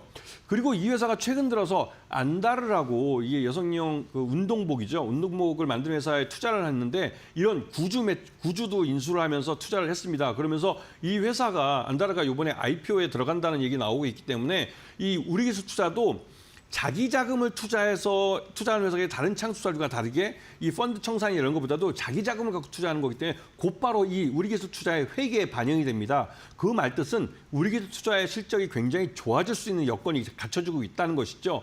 그런 측면에서 이 우리기술투자는 지금 두나무라는 이런 그 업비트의 최대주주 이런 이 무슨 가상화폐나 이런 쪽 말고도 자체적인 사업에서도 충분히 수익을 내고 있는 그런 회사이기 때문에 우리기술투자도 관심권에 놓고 보셔야 될 그런 타이밍입니다. 네, 우리기술투자까지 만나보고 왔습니다. 오늘 저희 창투자 이야기 해봤는데요. 관련 종목들 지금은 주가가 많이 움직이고 있지 않지만 앞으로 주가 탄력 기대를 해보도록 하겠습니다.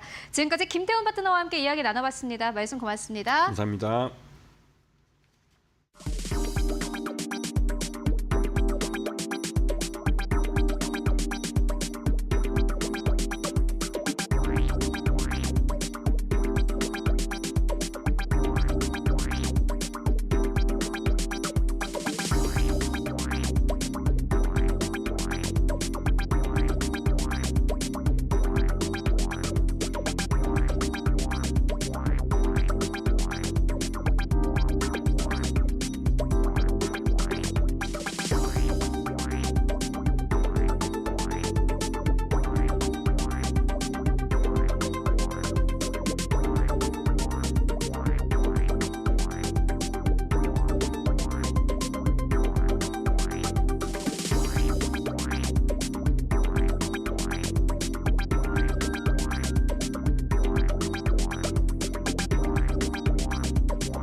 마켓 무버입니다.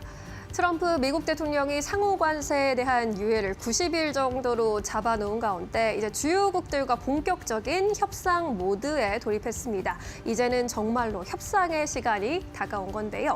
우리 정부 입장에서도 이제 협상 카드가 될 만한 것들을 만지작거리면서 협상을 준비하고 있습니다.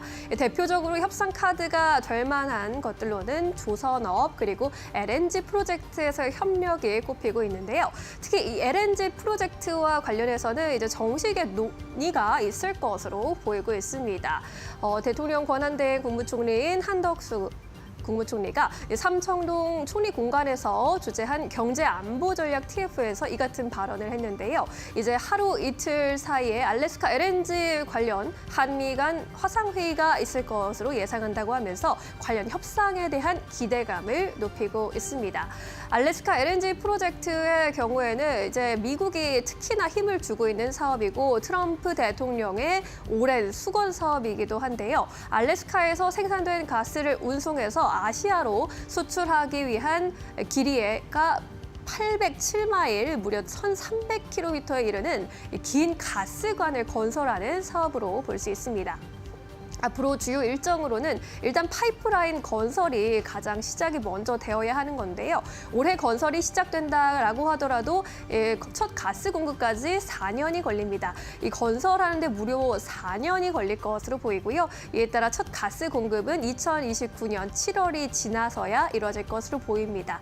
그 다음에는 이제 LNG 수출 터미널 공사가 진행이 되는데 그렇게 된다면 또 2년 후인 2031년께 첫 LNG 수출이 가능할 것으로 보입니다.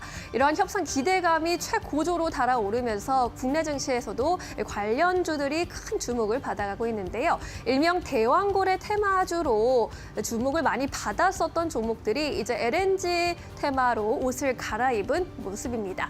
동양철관의 경우에는 강관 생산 전문 기업으로 많은 주목을 받아가고 있는데요. 국내 최대 규모의 LNG 기지 강관 파일을 6만 톤을 단독으로 납품한 이력을 보유하고 있습니다. LNG 공급이 늘어나게 되면 실적도 늘어날 것이라는 기대감을 받아가고 있는 상황입니다. 또 다른 강관 전문 제조업체인 넥스틸의 경우에도 미국 에너지 시장의 강관 제품을 수출한 경험이 풍부하기 때문에 함께 관련주로 시세를 크게 분출하고 있는데요. 이 밖에도 하이스틸, 휴스틸 같은 종목들이 동반해서 연동되는 움직임을 나타내고 있습니다. 화성 밸브의 경우에는 밸브 관련주에서 가장 많이 주목을 받아가는 기업인데요. 산업용 밸브 제조사입니다. 가스관과 LNG 설비에 필요한 밸브를 생산하고 있는데 지속적인 기술 혁신을 통해서 글로벌 기업으로 거듭나고 있다라는 평가를 받아가고 있습니다. 포스코 인터내셔널의 경우에는 LNG 테마의 대장주로 꼽히고 있죠. 종합 에너지 기업인데 대장주로 꼽히고 있는 이유는요. 공식 홈페이지가 개설된 가운데 여러 나라에서 투자를 요청한 상황에서 주요 기업으로 거론되고 있기 때문입니다. 이 프로젝트를 주도할 수 있을 것이란 기대감 속에 항상 관련 기업으로 엮여가고 있는 모습입니다. 한국가스공사의 경우에도 이제 LNG 도입 및 공급의 대표적인 공기업이기도 하죠. 국내 유일의 LNG 도입 및 공급 업체인데 LNG 수입을 정식으로 담당하고 있는 업체이기 때문에 관련주로 엮일 수밖에 없는 상황입니다. 이제 안정적인 공급망을 확보했다라는 점에서 앞으로의 주가 흐름이 기대된다라는 의견들 들려오고 있습니다. 마지막으로 조선 건설 섹터 안에서는 HJ 중공업이 또 큰 주목을 받아가고 있는데요. 과거 LNG 운반선과 관련 플랜트 건조 경험이 풍부하기 때문에 앞으로 LNG 프로젝트에 있어서 주요 계약이 체결된다면은 함께 체결이 될 가능성이 높다라는 그러한 분석을 받아가고 있습니다. 다만 이 LNG 알래스카 프로젝트의 경우에는 지난 20년 동안 사업이 좀 좌초된 경험이 있는 사업성에 의문이 드는 기업이 많다라는 또 그런 분석도 함께 제시되고 있는 상황이기 때문에 미국과 한국이 함께 윈윈할 수 있는 전략을 우리 정부 차원에서 잘 마련하는 것이 중요할 것으로 보이는데요. 영리한 협상 전략을 들고 우리에게 찾아와 주길 바라겠습니다. 지금까지 마켓무버 함께 하셨습니다. 네, 이어서 오늘 시장에서 핫한 이슈와 종목들 함께 이야기 나눠보도록 하겠습니다. 오늘도 함께 해보도록 할게요. 지시인포의 박근호 이사 모셨습니다. 안녕하십니까? 안녕하십니까? 네, 이사님과 오늘 시장 이야기 함께 해보도록 하겠습니다. 그래도 시장이 좀 안정세를 찾아가고 있다는 생각이 듭니다. 여전히 외국인의 수급은 좀 아쉽습니다만은 그래도 지수 자체가 이렇게 올라가는 것은 굉장히 긍정적으로 보여지는데 그렇다면 오늘 시장에서 어떠한 이야기를 나눠보면 좋을까요? 지금 바로 주제 만나보도록 하겠습니다. 네, 오늘은 자동차주가 꽤나 강력하게 반등을 하고 있습니다. 전력 쪽도 잘 가고 있지만은 자동차 이야기를 좀 해보면 좋을 것 같습니다. 관세 이슈도 있고 수출 관련 데이터도 나왔기 때문에 자동차 섹터를 어떻게 보시는지, 투자 전략은 어떻게 보시는지 궁금합니다. 네, 지금 현 상황을 조금 살펴보고 좀 말씀을 드려보도록 하겠습니다. 일단 뭐 현대차 중심으로 본다라고 하면은 아무래도 좀 약간 그 미국 정부의 어떤 딜 때문에 이제 퍼거슨 전 공화당이죠. 하원 의원을 워싱턴 사무소장으로 이제 영입했다는 뉴스가 오늘 가장 좀 많이 나왔고, 그다음에 우리나라 이제 행정부가 다음 주에 일단은 그 미국 행정부와 어떤 관세 협상을 좀 하고 해야 되는데, 제가 봤을 때는 뭐 딱히 어떤 좀 뭐 새로운 것을 좀 얻어낸다 우리 쪽으로 그런 부분은 좀 약간 지금으로 봤을 때는 좀 힘들지 않을까라는 생각이고, 그다음에 미국 쪽에서는 아무래도 이제 주한미군 관련돼서 굉장히 좀 압박을 하고 있는 상황이기 때문에 어느 정도 뭐 아직 정부 지금 상태에서는 뭔가 정해지기 힘든 정부 상태이기 때문에 이 부분 좀 약간 딜레이가 될 듯한 느낌이고요. 오늘 자동차 관련주가 오른 것은 뭐 자동차 관세 면제가 아니라 자동차 관련 부품을 일단 어느 정도 좀 약간 그 바뀔 수도 있다. 이런 부분들이 이제 트럼프 입에서 나오면서 자동차 관련주들이 좀 약간 시장에서 좀 힘을 받게 되는 상황인데요. 시장에서 저는 뭐 제 생각도 그렇고 시장에서 이 생각을 할 것 같아요. 가장 중요한 것은 지금도 25% 이제 이번 달 3일서부터 25% 자동차 관세가 지금 부과가 되고 있는 상황이니까 4월 달에 현대 자동차의 실적이 과연 어떻게 될 것인가, 이게 지금 시장에서 가장 큰 관심사라고 생각을 하고 있거든요. 그러니까 한마디로 관세가 부과되고 나서도 현대자동차의 실적이 견조하다고 하면은 뭐 시장에서 어떤 반등에 대한 의견이 많이 나오는 거고, 역시 예상대로 관세의 영향이 실적에 좀 미칠 수밖에 없구나라고 한다라고 하면은 시장은 이제 현대자동차의 뷰가 이제 보수적으로 바뀌는 거죠. 근데 지금 주가 수준은 좀 꽤 낮지 않습니까? 지금 퍼로 보면 지금 너무 낮은 상황이죠. 근데 이제 시장에서 그 시청자 여러분들이나 투자자분들이 가장 궁금해하시는 게 아무래도 현대자동차의 4월달 그리고 앞으로 실적이니까 그 부분들을 애널리스트들보다 더 빠르게, 어떻게 보면 애널리스트도 이걸 보고서 이제 하는 거니까 어떻게 보는지 팁을 잠깐 좀 두 가지를 드려보도록 할게요. 현대자동차에 대해서 분석을 많이 하시는 분들 아니면 이렇게 많이 알고 계신 부분이 아니기 때문에 화면 한번 잡아주시면, 자, 일단 제일 처음에 현대자동차의 실적을 가장 빨리 체크할 수 있는 부분은 이제 현대자동차는 매달 1일 날, 그러니까 4월 1일은 3월 달 실적을 잠정 공시를 합니다. 장 끝나고 바로 공시를 하죠. 그러니까 지금 다트, 그다음에 그 전자공시 시스템에 들어가면은 4월 1일 날 보면은 연결재무제표 이제 잠정 실적 공시를 이제 전자공시에서 하는데, 이것 좀 약간 단점이 좀 있죠. 3월 달 공시를 4월 1일 날 바로 하긴 합니다만은 1월, 2월, 3월 달 거를 실적을 연결시켜서 이제 보려면은 다시 내가 앞선 걸 봐야 되는데, 현대자동차 홈페이지에서 조금 더 보기 쉬운 방법을 좀 말씀드려보도록 할게요. 애널리스트들도 다 이걸 바탕으로 리포트를 씁니다.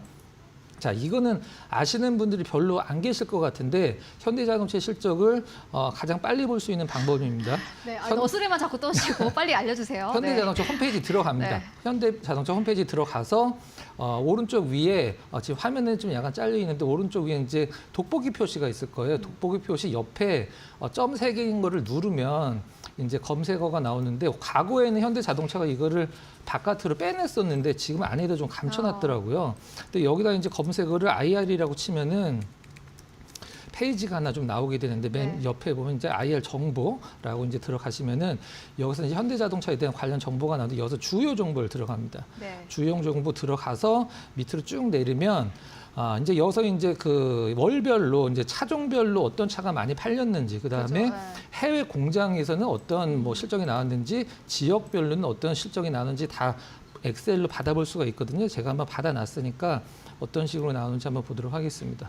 이게 이제 지역별로 이제 현대자동차의 실적을 엑셀로 받아놓은 건데, 3월달 마치까지 다 나와 있죠. 그러니까 실질적으로 미국 기준으로는 4만 1,000대, 4만 8,000대, 5만 대씩 이렇게 지금 좋아지고 있는 거예요. 근데 여기에서 이제 우리가 4월달 실적을 알려고 하면 5월 1일 날 이제 여기 들어가 보면은 과연 관세에 대비해서 어느 정도의 현대자동차의 미국 시장에서 영향이 있었는지를 다 알 수 있고요. 그다음에 뭐 캐나다라든가 멕시코, 토탈로도 유럽도 다 나오니까 현대자동차의 실적을 뭐 분기 실적을 기다리실 필요 없이 그냥 전자공시 시스템이나 현대자동차의 그 홈페이지에 들어가셔서 확인을 하시면 될 것 같아요. 일단 오늘 자동차 관련주들이 좀 움직이긴 합니다만은 저는 이렇게 생각을 합니다. 시장에서 이런 것들을 이제 관세로 인해서 현대자동차의 실적이 어느 정도 영향이 있는지 확인하고 들어가도 사실 늦지 않다라고 생각을 하거든요. 그러니까 또 하나 팁을 말씀드리면 작년에 미국 시장에서 AI 관련주들 빼고 가장 많이 올라간 기업이 카바나라고 미국에서 이제 중고차 하는 대표적인 기업인데 작년에 아마 한 3배 정도 올랐을 거예요. AI 관련주들 빼곤 제일 많이 오른 주식 중에 하나인데 이 주식의 흐름도 사실 원상차 업체들과는 디커플링 되는 어떤 그 데칼코마니처럼 움직이기 때문에 카바나 주가를 확인하는 것도 나름대로 하나의 좀 팁이 될 수 있다. 이렇게 말씀드리고 정리를 하면 4월달 관세 영향 실적을 확인하고 좀 들어가도 늦지 않을 것 같다. 이렇게 말씀드리도록 하겠습니다. 자동차주가 가격이 저렴하긴 한데 관세 이슈가 있기 때문에 앞으로 좀 리스크는 있는 것 같습니다. 그렇기 때문에 지금 4월에서 판매량이 어느 정도가 이제 찍히느냐 그걸 보고 자동차주에 들어가도 그때 늦지 않다라는 의견으로 정리해보고 가도록 하겠습니다. 그렇다면 오늘 시장에서 또 주목할 만한 헤드라인 어떤 것들이 있을까요? 이어서 신민영 앵커가 정리해드립니다. 네, 마켓 무버입니다. 우리에게 동원 참치로 익숙한 동원 그룹이 사업구조 재편에 나섭니다. 동원 F&B의 잦은 상장 폐지를 결정했는데요. 대신에 동원 산업의 완전 자회사로 편입될 예정입니다. 동원 산업과 동원 F&B가 포괄적 주식 교환 계약의 체결안을 이사회를 열고 의결해냈습니다. 이에 따라서 이제 동원 산업이 동원 F&B 주주들에게 1대 0.195의 교환 비율로 주식을 지급할 예정입니다. 이러한 안건의 의결을 위한 주식총회를 6월 11일에 개최할 계획인데요. 이에 따라 반대하는 주주들은 이제 주식 매수 청구권을 행사할 수 있습니다. 행사일은 6월 11일부터 7월 1일로 예정이 되어 있는 상황입니다. 매수 청구 가격의 경우에는요, 관련 법령에 따라서 결정이 되는데 동원 산업이 35,024원, 동원 F&B는 32,131원 규모가 될 것으로 보입니다. 매매가 7월 10일부터 7월 30일 정지가 되고요. 이에 따라 동원 F&B는 7월 30일을 기점으로 상장 폐지 수준을 밟게 됩니다. 동원 산업의 경우에는 이제 사업 영역을 4가지로 나눠서 시너지를 더 낼 것이다라고 밝혔습니다. 해양수산과 글로벌 물류, 글로벌 식품, 패키징 부문으로 나누게 되는데 이 글로벌 식품 분야에 동원 F&B가 들어가게 되고요. 4개의 기업이 포함될 것으로는 현재로서는 전망이 되고 있습니다. 동원 F&B를 비롯해서 동원 홈푸드, 스타키스트 등이 포함될 것으로 보입니다. 증권가에서는 또 다양한 의견을 내놓고 있는 상황인데요. 하나증권에서는 글로벌 식품 사업이 대폭 강화되면서 해외 확장 가능성이 클 것으로도 봤습니다. 동원 F&B의 미미한 해외 비중이 그동안 밸류에이션의 할인 요인이었다라고 지적을 했고요. 이 동원 산업이 미국 내 참치캔 점유율 45%를 차지하는 스타키스트를 보유하고 있음에도 그동안 그룹 내 시너지가 제한적이었다라는 점에서 이제는 그러한 시너지가 다시 살아날 수 있을 것으로 봤습니다. 식품 디비전에서 적극적인 해외 확대 방안이 가시화될 것으로 전망을 했습니다. 또한 유통 주식 수의 확대 측면에서도 긍정적이라는 의견을 제시했습니다. 동원 산업의 기타 주주 비중이 현재 약 14%에 불과한 상황이기 때문에 신주를 교부하고 나면은 기타 주주의 비중이 약 23%까지 확대될 것으로 추산을 했습니다. 하지만 이 동원 산업과 동원 F&B의 재무 현황을 좀 뜯어보면요. 동원 산업의 경우에 순자산과 시가총액 부문에서 동원 F&B를 뛰어넘지만 매출액과 영업이익, 순이익의 경우에는 동원 F&B가 훨씬 더 우세하게 흘러가고 있는 상황입니다. 뿐만 아니라 이러한 결정을 내리는 과정에서 주주가치 제고, 밸류업에 대한 결정이 전혀 없었고 여러 가지 측면에서 동원 F&B 주주들에 대한 배려가 전혀 없었다라는 비판도 함께 들려오고 있는데요. 이러한 사업구조 재편 이후로 앞으로 주주들의 선택은 어떤 방향으로 흘러나가게 될지 함께 지켜보는 것도 관전 포인트가 되겠습니다. 지금까지 마켓무버 함께 하셨습니다. 네, 이어서 핫한 기업들 하나하나 살펴보도록 하겠습니다. 박건우 이사님께서 오늘 첫 번째 기업으로 한진카를 가지고 오셨어요. 현재 강보합권 사실 뭐 오늘 시장에서 뭐 어떤 반응이 있는 기업은 아닌데 이 기업을 가지고 오신 분명한 이유가 있으실 것 같습니다.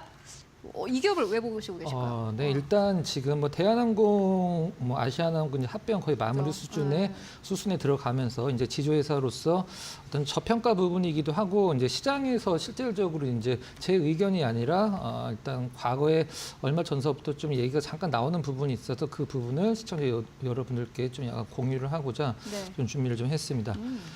일단 우리가 어떤 기업들 중에 그 어떤 공격이라 해야 될까? 공격의 대상이 되는 기업들의 공통적인 특징은 대주주들의 이제 그 지분율이 좀 생각보다 취약한 기업들이 이제 공격 대상이 많이 되거든요. 근데 지금 시장에서 어떤 경영권 관련돼서 분쟁 이슈가 생길 수 있는 후보 기업 2개를 꼽으라고 하면은 실질적으로 이제 LS랑 이제 한진칼을 이제 꼽고 있는데 두 기업들의 경영권과 관련돼서 등장하는 공통적인 기업이 하나가 있습니다. 그 기업이 이제 호방건설인데 호방건설이 이제 LS는 왜 그러냐면은 호방건설이랑 LS랑은 지금 해저 케이블 관련돼서 이제 경쟁을 하고 있는 기업이고 한진칼은 지금 생각보다 이제 산업은행만 빠진다라고 하면은 지분 구조가 좀 상당히 좀 취약한 상황이죠.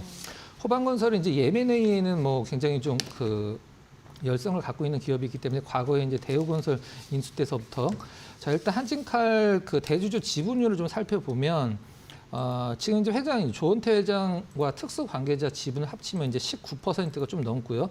조원태 회장 자체만 본다라고 하면 6%가 안 되는 상황입니다.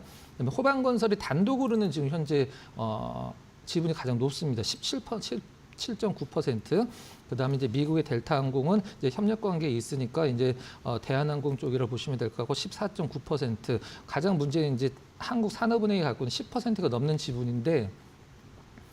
이게 이제 한진칼서부터 이제 경영권 분쟁 얘기가 나오는 게 아니라 한국산업은행이 이 한진칼 지분 10%를 팔아버리면 이제 그 어떤 경영권 분쟁의 가능성이 높다라는 게 더 정확한 표현이라고 이제 보시면 될 것 같은데 산업은행은 왜 한진칼 지분을 팔아야 되는지 시장에서 이제 얘기가 많이 나와주고 있는 상황이거든요. 물론 예전에 아시아나항공 도와줬던 돈 3조 6천억 정도도 다시 받았고 그다음에 유상증자 들어갔을 때 7만 원 초반에 들어갔는데 지금 이제 8만 원 초반이기 때문에 시세 차익도 가능한 부분이고 그래서 이런 부분과 관련돼서 최근에 이제 한진칼 주주총회 있었을 때 호방건설에서 당연히 이제 뭐 2대 주주니까 어떻게 보면 1대 주주라고 할 수도 있겠죠. 이제 주주총회에 들어가서 어떤 안건에 대해서 이제 반대표를 많이 던져서 대표적으로는 이제 조원태 회장에 대한 그 보수 70억에서 120억으로 올리겠다라는 안건이 있었었는데 반대표를 던져서 결국에는 이제 부결을 시켰다라는 소식도 좀 전해지기도 했습니다. 한진칼 자체만 봤을 때도 실질적으로 지금 시장 상황에서 특별한 메리트도 없지만 특별한 리스크도 없는 상황이고 일단은 이런 경영 분쟁과 관련돼서 시장에서 좀 얘기가 나온다라고 하면은 주가에 도움이 되고 뭐 저평가라고 할 수 아시아나 있죠. 이제 인수한 거 관련해서 네, 그 이제 후폭풍을 맞이할 때가 됐지 않았나요? 네, 뭐 그런 부분도 그럼 약간 리스크는 있을 것 같은데. 어느 정도 다 마무리가 됐어요. 그래서 주가에는 다 적용이 됐다라고 보시면 될 것 같고. 그냥 정리를 하면 특별한 메리트와 리스크도 없이 좀 약간 심심한 종목이긴 한데 네. 시장에서 이런 얘기가 괜히 나오는 건 아니거든요. 그래서 지금 뭐 한진칼이나 LS 쪽의 지분 어떤 그 매매 투자 주체를 보면은 그 기타 범위 쪽에서 계속 매수가 들어오는 걸 볼 수가 있어요. 그게 이제 호방건설이라고 이제 보시면 될 것 같은데 네. 관련돼서 조금 더 지켜볼 필요성이 있고 나름대로 좀 재밌는 흐름도 기대를 해볼 만한 종목이 아닐까라는 생각을 좀 하고 있습니다. 알겠습니다. 한진칼을 왜 가지고 오셨나 했더니 경영권 분쟁에 대한 그러한 단서들을 찾아서 앞으로 주가에 대한 좀 탄력이 있지 않겠느냐. 아마 이슈가 다시 한번 부각이 되면은 종목에 대한 탄력을 기대해 볼 수 있겠다라는 의견 전해주셨습니다. 여러분들 관심 종목에 넣어두시고 함께 트랙을 해보시면 좋을 것 같고요. 이어서 두 번째 기업 만나보도록 하겠습니다. 이 기업 롯데관광개발 오늘 5% 가깝게 급등세 나오고 있고 이미 한번 가지고 오셨어요. 그죠? 네, 이 기업이 잘 가네요. 자, 일단 오늘 이제 자동차 관련주들 그다음에 뭐 전력도 다 좋긴 합니다만 카지노 삼총사 관련주들의 시세가 다 좋고 차트도 굉장히 좀 좋게 만들고 있는데 GK는 좀 약간 처지긴 했습니다만은 차트가 전반적으로 온 세 종목이 다 좋습니다. 파라다이스, GK, 롯데관광개발. 일단 카지노 관련돼서 이 세 개 기업이 1분기에 굉장히 좋았다라는 어떤 좀 그 실적적인 부분이 전달이 되면서 이전에 파라다이스도 가지고 오셨는데 그죠? 네, 파라다이스도 흐름이 좀 괜찮은 편이고요. 일단 그 전반적으로 우리나라 카지노 그 매출 자체가 이제 외국인 카지노죠. 25년도 1분기에 전년 대비해서 뭐 거의 10% 이상, 20% 내외로 이제 좋아지고 있다라는 부분. 그 다음에 25년도까지 작년에 롯데 관광개발이 계속적으로 적자 내다가 작년에 흑자 턴을 굉장히 좀 강력하게 했습니다. 한 390억 정도 턴을 했는데 올해 이제 뭐 예상치긴 합니다만은 작년에 한 2배 조금 못 미치는 한 720억 정도 흑자를 시장에서는 전망을 하고 있는 부분이고요. 전에도 롯데 관광개발 전달해 드릴 때 말씀드렸던 부분인데 올해 3분기에 우리나라 전체적으로 중국 관광객들, 단체 관광객들 이제 기준이 되겠죠.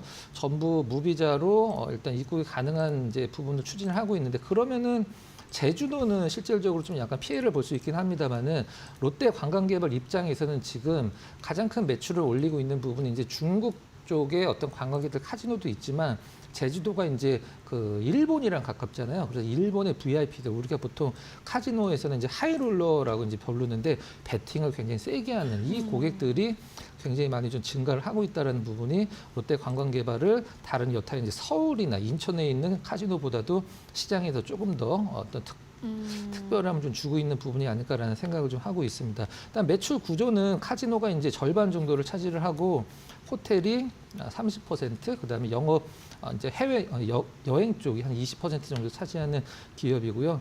차트 잠깐 보면서 수급만 한번 체크를 해보도록 하겠습니다. 네. 일단 그 올해 들어서 실질적으로 우리나라 기업들 중에 제가 이 얘기를 좀 가끔 하는 것 같은데 연중 최고치를 갱신하고 있는 기업이 정말 100개 중에 한 2개, 3개 정도도 안 될 정도로 주가가 많이 빠져 있는 상황이에요. 근데 롯데관광개발은 지금 뭐 별로 안 올라서일 수도 있긴 합니다만은 3월 달에 고점을 이제 넘어서서 계속적으로 연중 고점을 갱신하고 있는 상황이고 수급적으로는 실질적으로 이제 기관 수급이 이제 2월 말서부터 파란색 선입니다. 굉장히 좀 강하게 들어오고 있는 부분들이 상당히 좀 안정적인 주가 흐름을 견인하는 요인이라고 이제 보시면 될 것 같고요.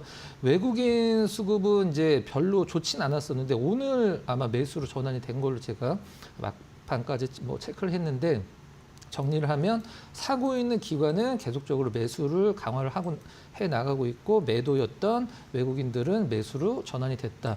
수급적으로 상당히 뭐 좋은 부분이라고 생각을 합니다. 일단 카지노는 일단 어느 정도 시장 대비해서 어떤 리스크가 이렇게 큰 부분은 아니기 때문에 과거처럼 코로나 같은 것만 터지지 않는다라고 하면 지금 시장에서 나름대로 좀 좋은 퍼포먼스가 나올 수 있는 업종군들 중에 하나라고 생각을 하고 있습니다. 수급도 받쳐주고 있고 실적에 대해서도 기대를 해볼 수 있는 카지노주 롯데 관광개발 함께 듣고 왔습니다. 지금까지 박근호 이사와 함께 이야기 나눠봤습니다. 말씀 고맙습니다.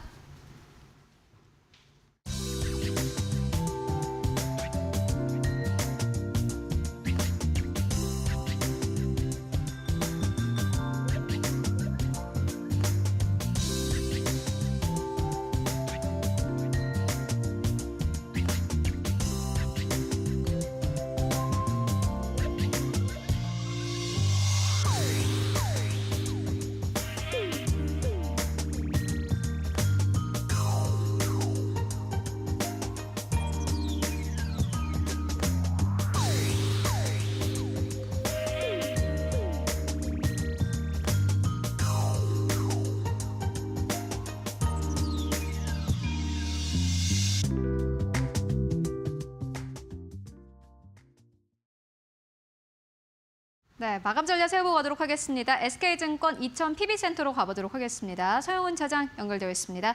안녕하십니까? 네, 안녕하세요. 네, 차장님 오늘 시장 마감 상황 어떻게 보고 계십니까? 네, 오늘 우리나라 시장은 뭐 최근 들어서 지속적으로 좀 상승세를 좀 이어가고 있는 상황입니다. 미국의 관세 관련해서 좀 불확실성이 좀 해소되는 모습들이고요. 물론 뭐 이것이 완벽하게 해소되었다라고 볼 수는 없지만 지금 최악의 상황들은 좀 지나가면서 이제 시장의 충격은 좀 완화되는 모습들을 보이고 있고 오늘도 상승을 이어가면서 2,500선 두고 있는 상황이다라고 좀 볼 수 있겠습니다. 뭐 특히나 원달러 환율이 안정을 좀 찾아가면서 1,420원대까지도 좀 하락해 주면서 워낙 강세가 이어지고 있다라는 점에서는 상당히 좀 긍정적인 흐름이라고 좀 볼 수 있겠고요. 특히 특히나 외국인이 지속적으로 좀 매도를 했던 흐름들이 오늘도 물론 좀 현물에서는 좀 매도가 나왔지만 매도폭은 크지 않았고 선물 시장에서는 5,500억 가량 매수가 들어왔다라는 점에서도 시장이 좀 안정을 찾아가고 있다라고 좀 판단이 되고 있습니다. 여기에 더해서 코스닥도 뭐 장기 이평선 하단까지 좀 올라오면서 700선을 좀 회복하는 모습들을 좀 보여주고 있는 상황이라고 좀 볼 수 있겠고요. 특히나 또 트럼프 대통령의 발언 중에서 자동차 관련해서 관세를 유예할 수 있다라는 소식들이 좀 전해지면서 오늘은 자동차 부품주들과 자동차 완성체 업체들의 상승세가 이어졌다라고 볼 수 있겠습니다. 최근 뭐 트럼프 대통령의 발언들을 살펴보면 크게 좀 가이드라인을 잡아놓고 유예 가능성에 대한 부분들을 산업별로 살펴하는 거에 따라서 거기에 따른 수혜주들이 좀 상승이 나오고 있다는 점에서 시장은 다소 좀 안정을 좀 찾아가고 있지 않나라고 좀 생각을 하고 있습니다. 네, 시장이 안정을 찾아가고 있다라는 의견 전해주셨는데 그렇다면 지금 시장에서 보시는 기업 있으실까요? 네, 뭐 그런 상황에서 좀 볼 수 있는 현대차를 좀 말씀을 드릴 수 있겠고요. 사실상 현대차 같은 경우는 최근 미국의 투자 발표로 인해서 강하게 급등을 했다가 자동차 관세에 있어서 피하지 못하면서 급락하는 모습이 나타났습니다. 다만 이제는 트럼프 대통령의 자동차 관세 유예 발표가 나왔다는 점을 감안해 본다라면 현대차는 뭐 충분히 실적 대비 좀 저평가되어 있는 것은 분명하다라고 말씀을 좀 드릴 수가 있겠고요. 특히나 최근 들어서 현대와 기아의 워싱턴 사무소를 출범을 하면서 적극적인 지금 로비에 대한 부분들도 함께 좀 이어지고 있다라고 좀 볼 수 있겠습니다. 여기에 더해서 인도가 최근 판매 대수가 급격하게 증가하고 있다라는 점을 감안해 본다라면 실적과 미국 시장에 대한 기대감 이런 부분들을 반영했을 때 저가 매수 기회로 잡아볼 수 있지 않을까라고 예상을 하고 있습니다. 네, 현대차 저가 매수의 기회로 삼아보자라는 의견으로 정리해보고 가도록 하겠습니다. 말씀 고맙습니다. 네, 감사합니다. 네, 국내 증시 정규장 마감 동시효과 구간에 들어와 있습니다. 마감의 기술, 오늘도 SK증권 영업부 금융센터 이청원 차장과 함께하겠습니다. 어서 오세요. 예, 안녕하세요. 네, 시장이 그래도 뭐 안정을 찾아가고 있다라는 분석도 들리는데 오늘 네. 시장 어떻게 바라보셨을까요? 장 초반에는 일정 부분 혼조세를 보였던 우리 증시였는데 시간이 지나면 지날수록 코스피 기준은 1% 이상 움직이는 모습이 나왔습니다. 선물시장에서 외국인들이 모처럼 5천억 원 이상 매수세를 보였다는 건 다르게 표현을 하면 시장은 지금 매우 괜찮은 환경이 조금씩 조성이 되고 있다라고 우리가 봐도 괜찮을 것 같습니다. 오늘 오전에 IM증권에서 시황전략 애널리스트가 참 재미나게 리포트를 한 개 쓴 게 있었습니다. 저도 서너 번 읽고 왔는데 지금 관세 피크아웃이라고 하는 1차적인 용어가 우선은 나왔죠. 그러다가 이번에 있었던 트럼프의 90일간 관세 유예라고 하는 것에 대한 접근이 예전과는 지금 다릅니다. 최근에 나타나고 있는 미국의 금융시장 대표적인 게 미국 10년물 국채금리가 고작 며칠 만에 어마어마하게 급등을 합니다. 이렇게 급등을 하다 보니 일본과 중국을 기반으로 하고 있는 국가들이 채권 매도세가 일정 부분 나오게 되고요.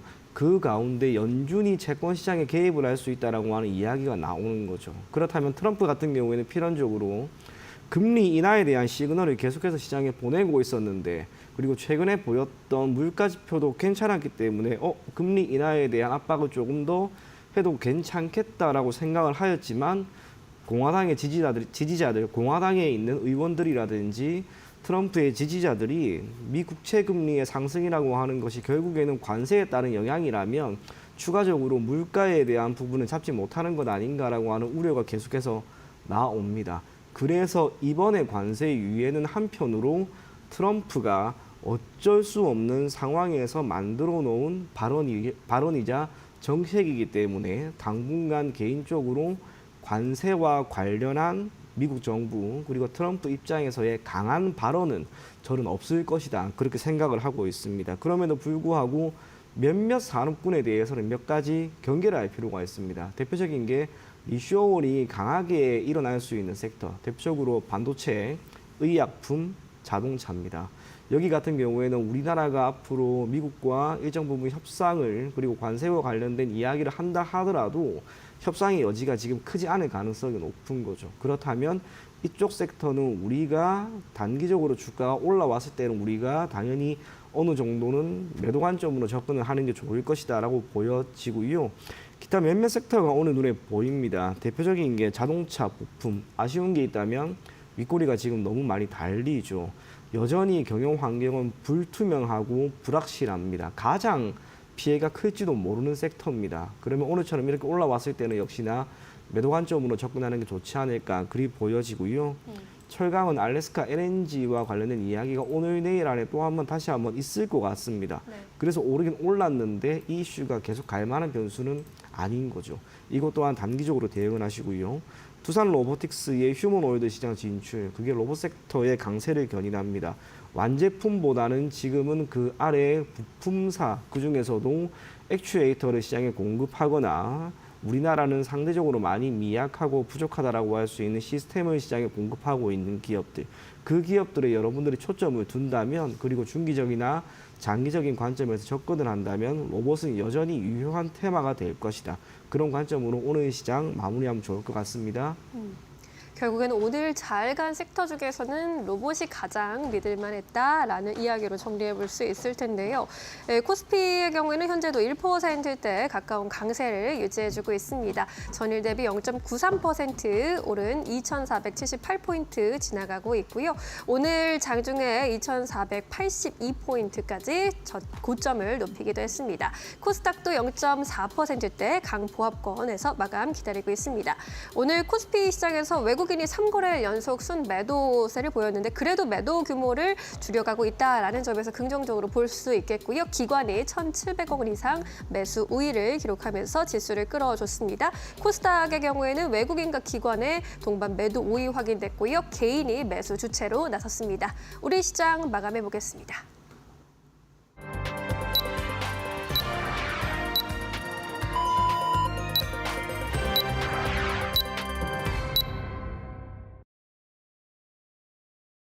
네, 4월 15일 화요일장 모두 다 마무리가 됐습니다. 여러분들 오늘도 고생 많으셨습니다. 오늘 시장은 장 초반부터 괜찮았습니다. 간밤 뉴욕 증시 3대 지수가 일자리 상승하면서 거래를 마감을 하기도 했고요. 트럼프 대통령이 관세와 관련해서 유화적인 발언들을 내놓으면서 지금 시장에서는 그래도 안도감을 좀 내비치고 있는 분위기입니다. 달러 인덱스가 내려오고 이에 따라서 외환 시장도 함께 안정화를 찾아가고 있는데요. 다만 변동성에 대한 가능성은 여전히 열어두셔야겠습니다. 이번 주에 관세와 관련된 정확한 부분들이 발표되기 때문에 이런 부분까지 함께 확인을 해보시는 게 중요해 보이는데요. 그렇다면 오늘 마감은 어느 정도에서 했을까요? 바로 만나보시죠. 네, 오늘 코스피 코스닥 양시장 모두 다 상승하면서 거래 마감했습니다. 코스피 지수는 1% 가깝게 상승 2,477선에서 종가 형성했고요. 오늘 코스닥은 강보합권 711선에서 거래를 마감을 했습니다. 코스피와 코스닥이 어제장 대비해선 탄력이 약간 줄어들긴 했습니다만 그럼에도 불구하고 계속해서 방향성은 상승으로 가지고 가고 있습니다. 그렇다면 오늘 시장 1위권부터 5위권까지는 어땠을까요? 바로 마감 종가 만나보시죠. 네, 1위권부터 5위권까지 결국에는 이슈가 없으면은 주가는 움직이지 않습니다. 삼성전자, SK하이닉스 모두 다 보합해서 거래를 마감을 했고 삼성바이오로직스도 마찬가지이고요. LG엔솔도 거의 움직임 없는 상태에서 0.5%의 보합에서 거래 마감했고 현대차가 그나마 강했습니다. 4% 이상의 강세. 특히나 간밤 뉴욕 증시에서 완성차 쪽에서 아주 크게 탄력이 나왔고요. 트럼프 대통령이 자동차 관세와 관련해서 유화적인 제스처를 또 펴면서 이에 따라서 오늘 현대차와 기아의 주가가 탄력을 아주 강하게 받았습니다. 6위권부터 10위권까지를 함께 만나보시죠.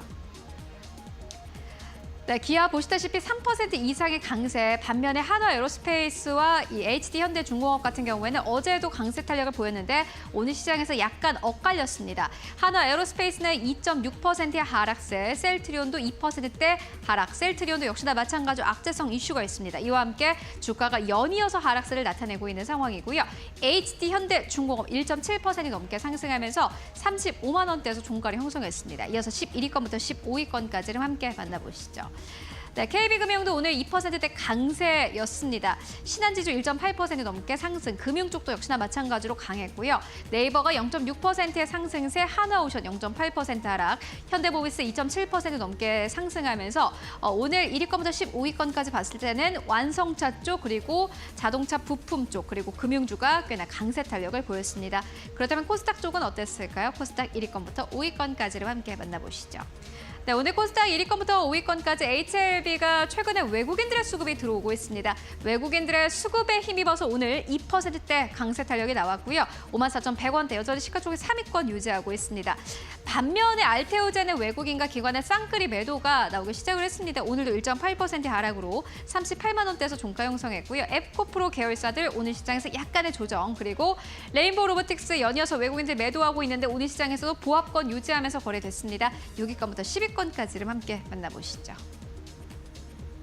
네, 6위권부터 10위권까지 휴젤이 오늘 좀 크게 빠졌습니다. 4.6% 넘게 하락세 33만 원대에서 종가를 형성했고요. 클래시스 약보합권, 리가켄바이오도 오늘 시장에서 1%대 조정, 펩트론이 4%대 조정 받으면서 거래를 마감을 했습니다. 최근에 좀 급하게 올라온 기업들 같은 경우에는 오늘 빠르게 차익이 좀 실현되는 모습을 보여줬고요. 파마리서치 보합권 오늘 시장에서 36만 원대에서 종가를 형성했습니다. 네, 지금까지 코스피 코스닥 마감 상황 함께 살펴보고 왔습니다. 네, 오늘은 자동차 업종, 전기, 장비, 가스, 유틸리티, 자동차 부품주까지 관세 이슈가 있는 업종들 위주로 상승세가 두드러지기도 했지만 그동안 좀 많이 올랐던 방산이나 제약 업종에서는 파란불이 들어오기도 했습니다. 계속해서 이제 내일장 전략으로 이어가 보도록 하겠습니다. 시장이 최악의 상황은 지났다는 안도감도 있는 것 같은데 그래도 여전히 좀 불안하기도 하네요. 어떻게 전망 보실까요? 개인적으로 우선은 불안함 조금 우리가 희석시키자라고 생각을 해도 괜찮을 만한 어제 이야기들과 지금 거시경제 환경입니다. 앞서 이야기 드린 것처럼 미국은 현재 시점에서 국채 시장이 흔들립니다. 그러다 보니 매우 단기간에 급격한 미달러화의 가치가 나왔고요. 국제 시장에서 금리를 안정시키지 못하면 금융시장은 다시 한번 불안해질 것이고 그것이 트럼프 행정부에 대한 압박으로 그대로 이어질 가능성이 높습니다. 그래서 이제부터는 관세와 관련된 부분은 우리가 매우 단기간으로는 크게 걱정할 필요는 없을 것이다. 그렇게 보여집니다. 시장을 한번 살펴보게 되면은 순환매 장세는 역시나 이어지는 거죠. 오늘의 주인공이 내일도 주인공이 될 리는 거의 그 가능성이 미미합니다. 내일은 또 한번 다른 테마에 있는 또 좋은 이야기가 들려오는 섹터에 맞추어서 움직이지 않을까 그리 보여지는데 당분간 대형주 위주로 조금 보셨으면 좋겠습니다. 이유가 모처럼 선물시장에서 외국인들의 매수세가 들어온 게 이게 그냥 들어온 건 아닌 것 같습니다. 관세에 대한 부담이 상당 부분 줄어들었기 때문에 외국인들은 오늘 선물시장에서 이렇게 들어온 것이다라고 저는 생각이 됩니다. 5천억 원이 넘는 금액입니다. 적은 금액이 결코 아닙니다. 그렇다면 코스피가 1차적으로 올라가기 시작을 하면서 그 아래에서 실적이 잘 받쳐주는 기업 위주로 움직일 가능성이 있는 거죠. 산업별로 한번 살펴보게 되면은 올해 2분기까지 반도체는 조금 어려울 가능성이 높습니다. 지난해 하반기부터 디램과 낸드 전월 대비 단 한 번도 올라간 적이 없었습니다. 비록 이번에 연초에 조금씩 반등세를 보이고 있지만 이 관세라고 하는 부분에서부터 크게 자유롭지는 못하는 거죠. 그래서 반도체는 올라가더라도 탄력이 조금은 미미할 것이다. 그렇게 보여지고요. 네. 자동차와 철강도 크게 다르지는 않습니다. 철강 같은 경우에는 중국이 밀어내긴 물량, 가격이 안정이 되어야 되는데 지금 쉽게 그러지를 못하는 거죠.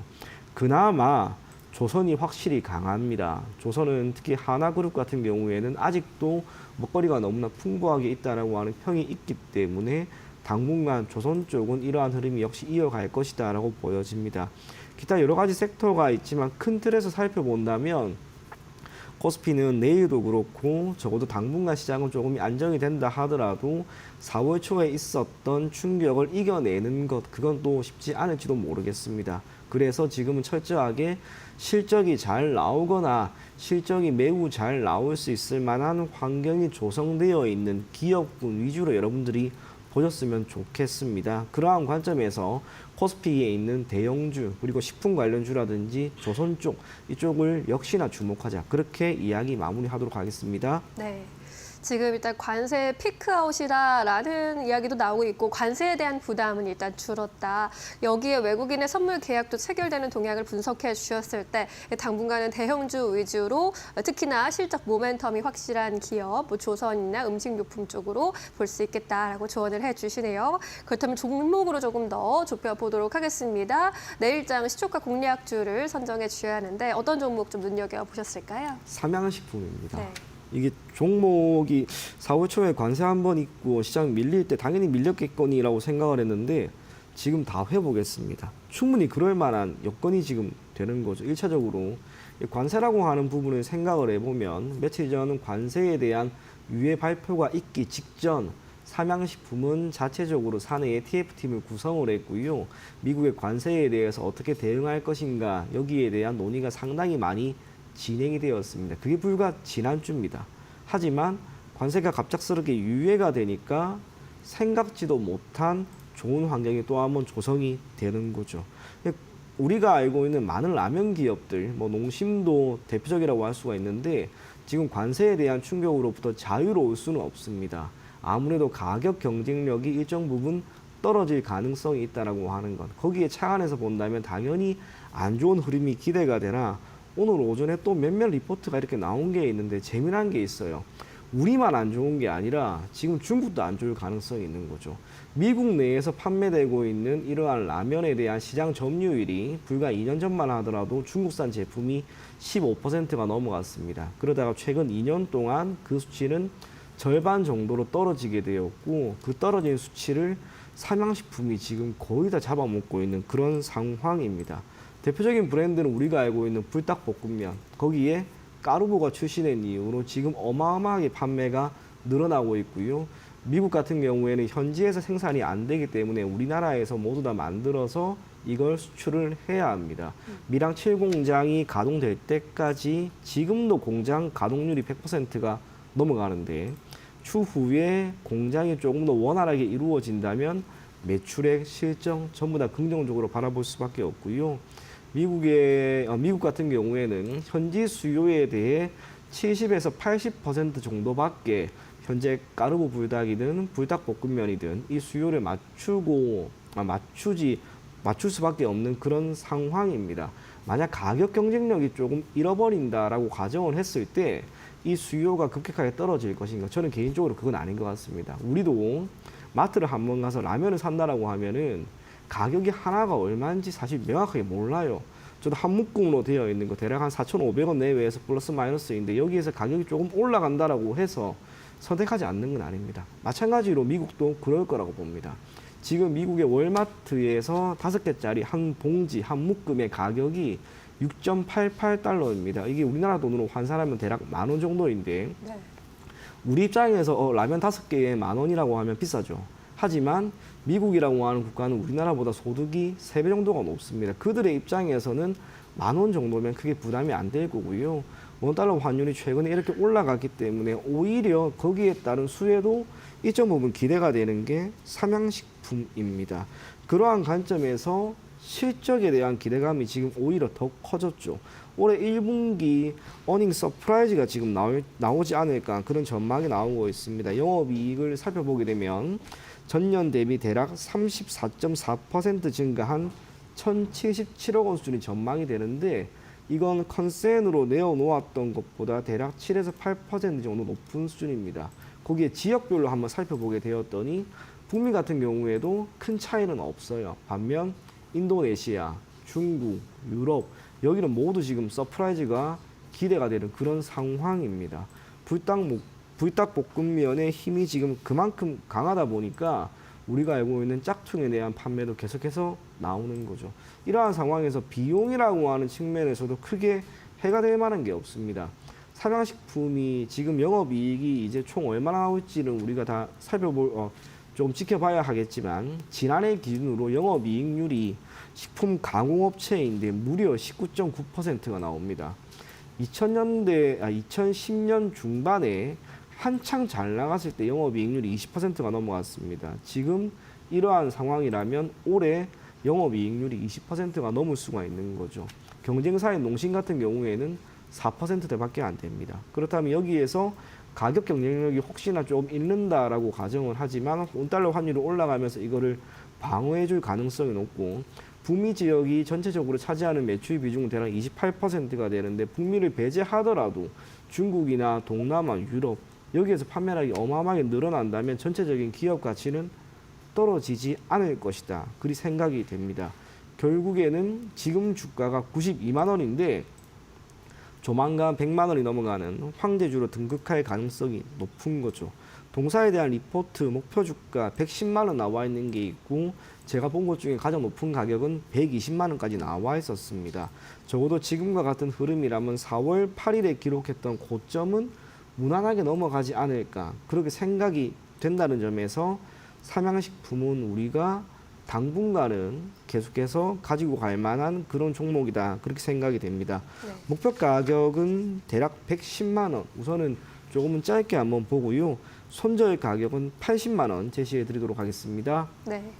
지금 확실히 이 불닭볶음면이 해외적으로 너무 높은 인기를 가져가고 있기 때문에 농심 등의 이제 경쟁사에 비해서 확실히 실적이 월등하게 나타나고 있다라는 점에 주목을 해주셨고요.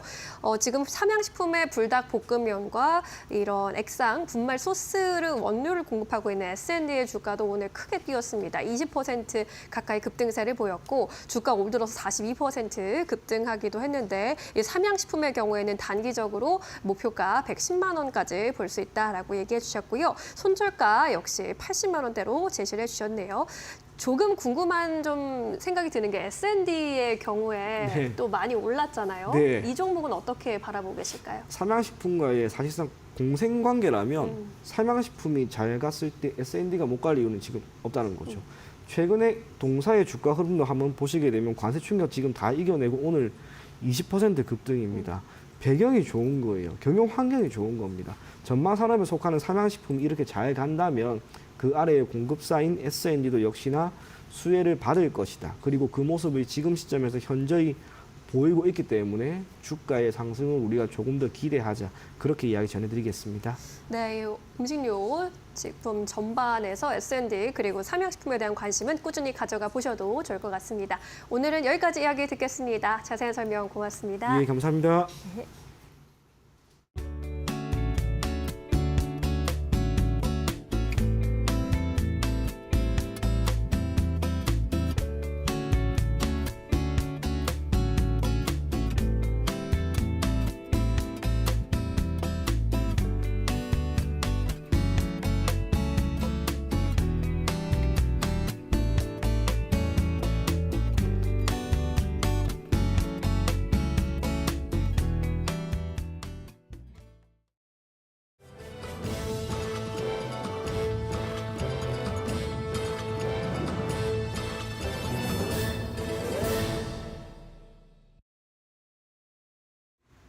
계속해서 이데일리 TV 뉴스 전해드립니다.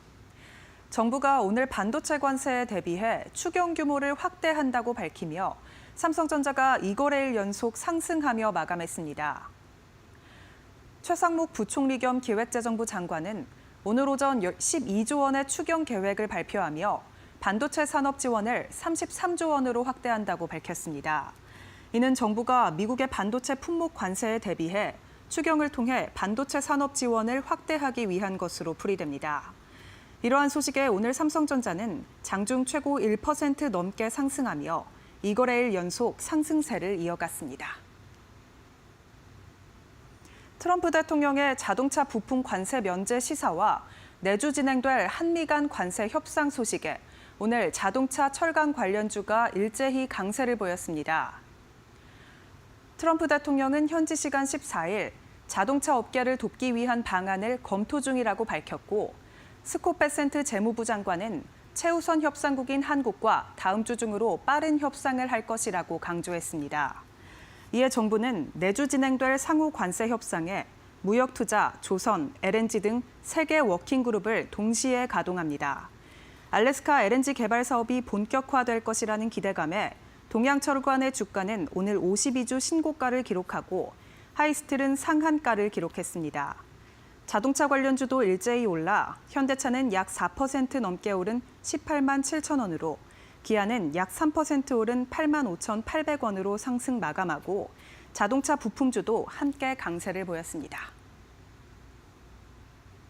두산 로보틱스가 올해 지능형 로봇 솔루션을 출시한다는 소식에 주가가 최고 18%가량 급등했습니다.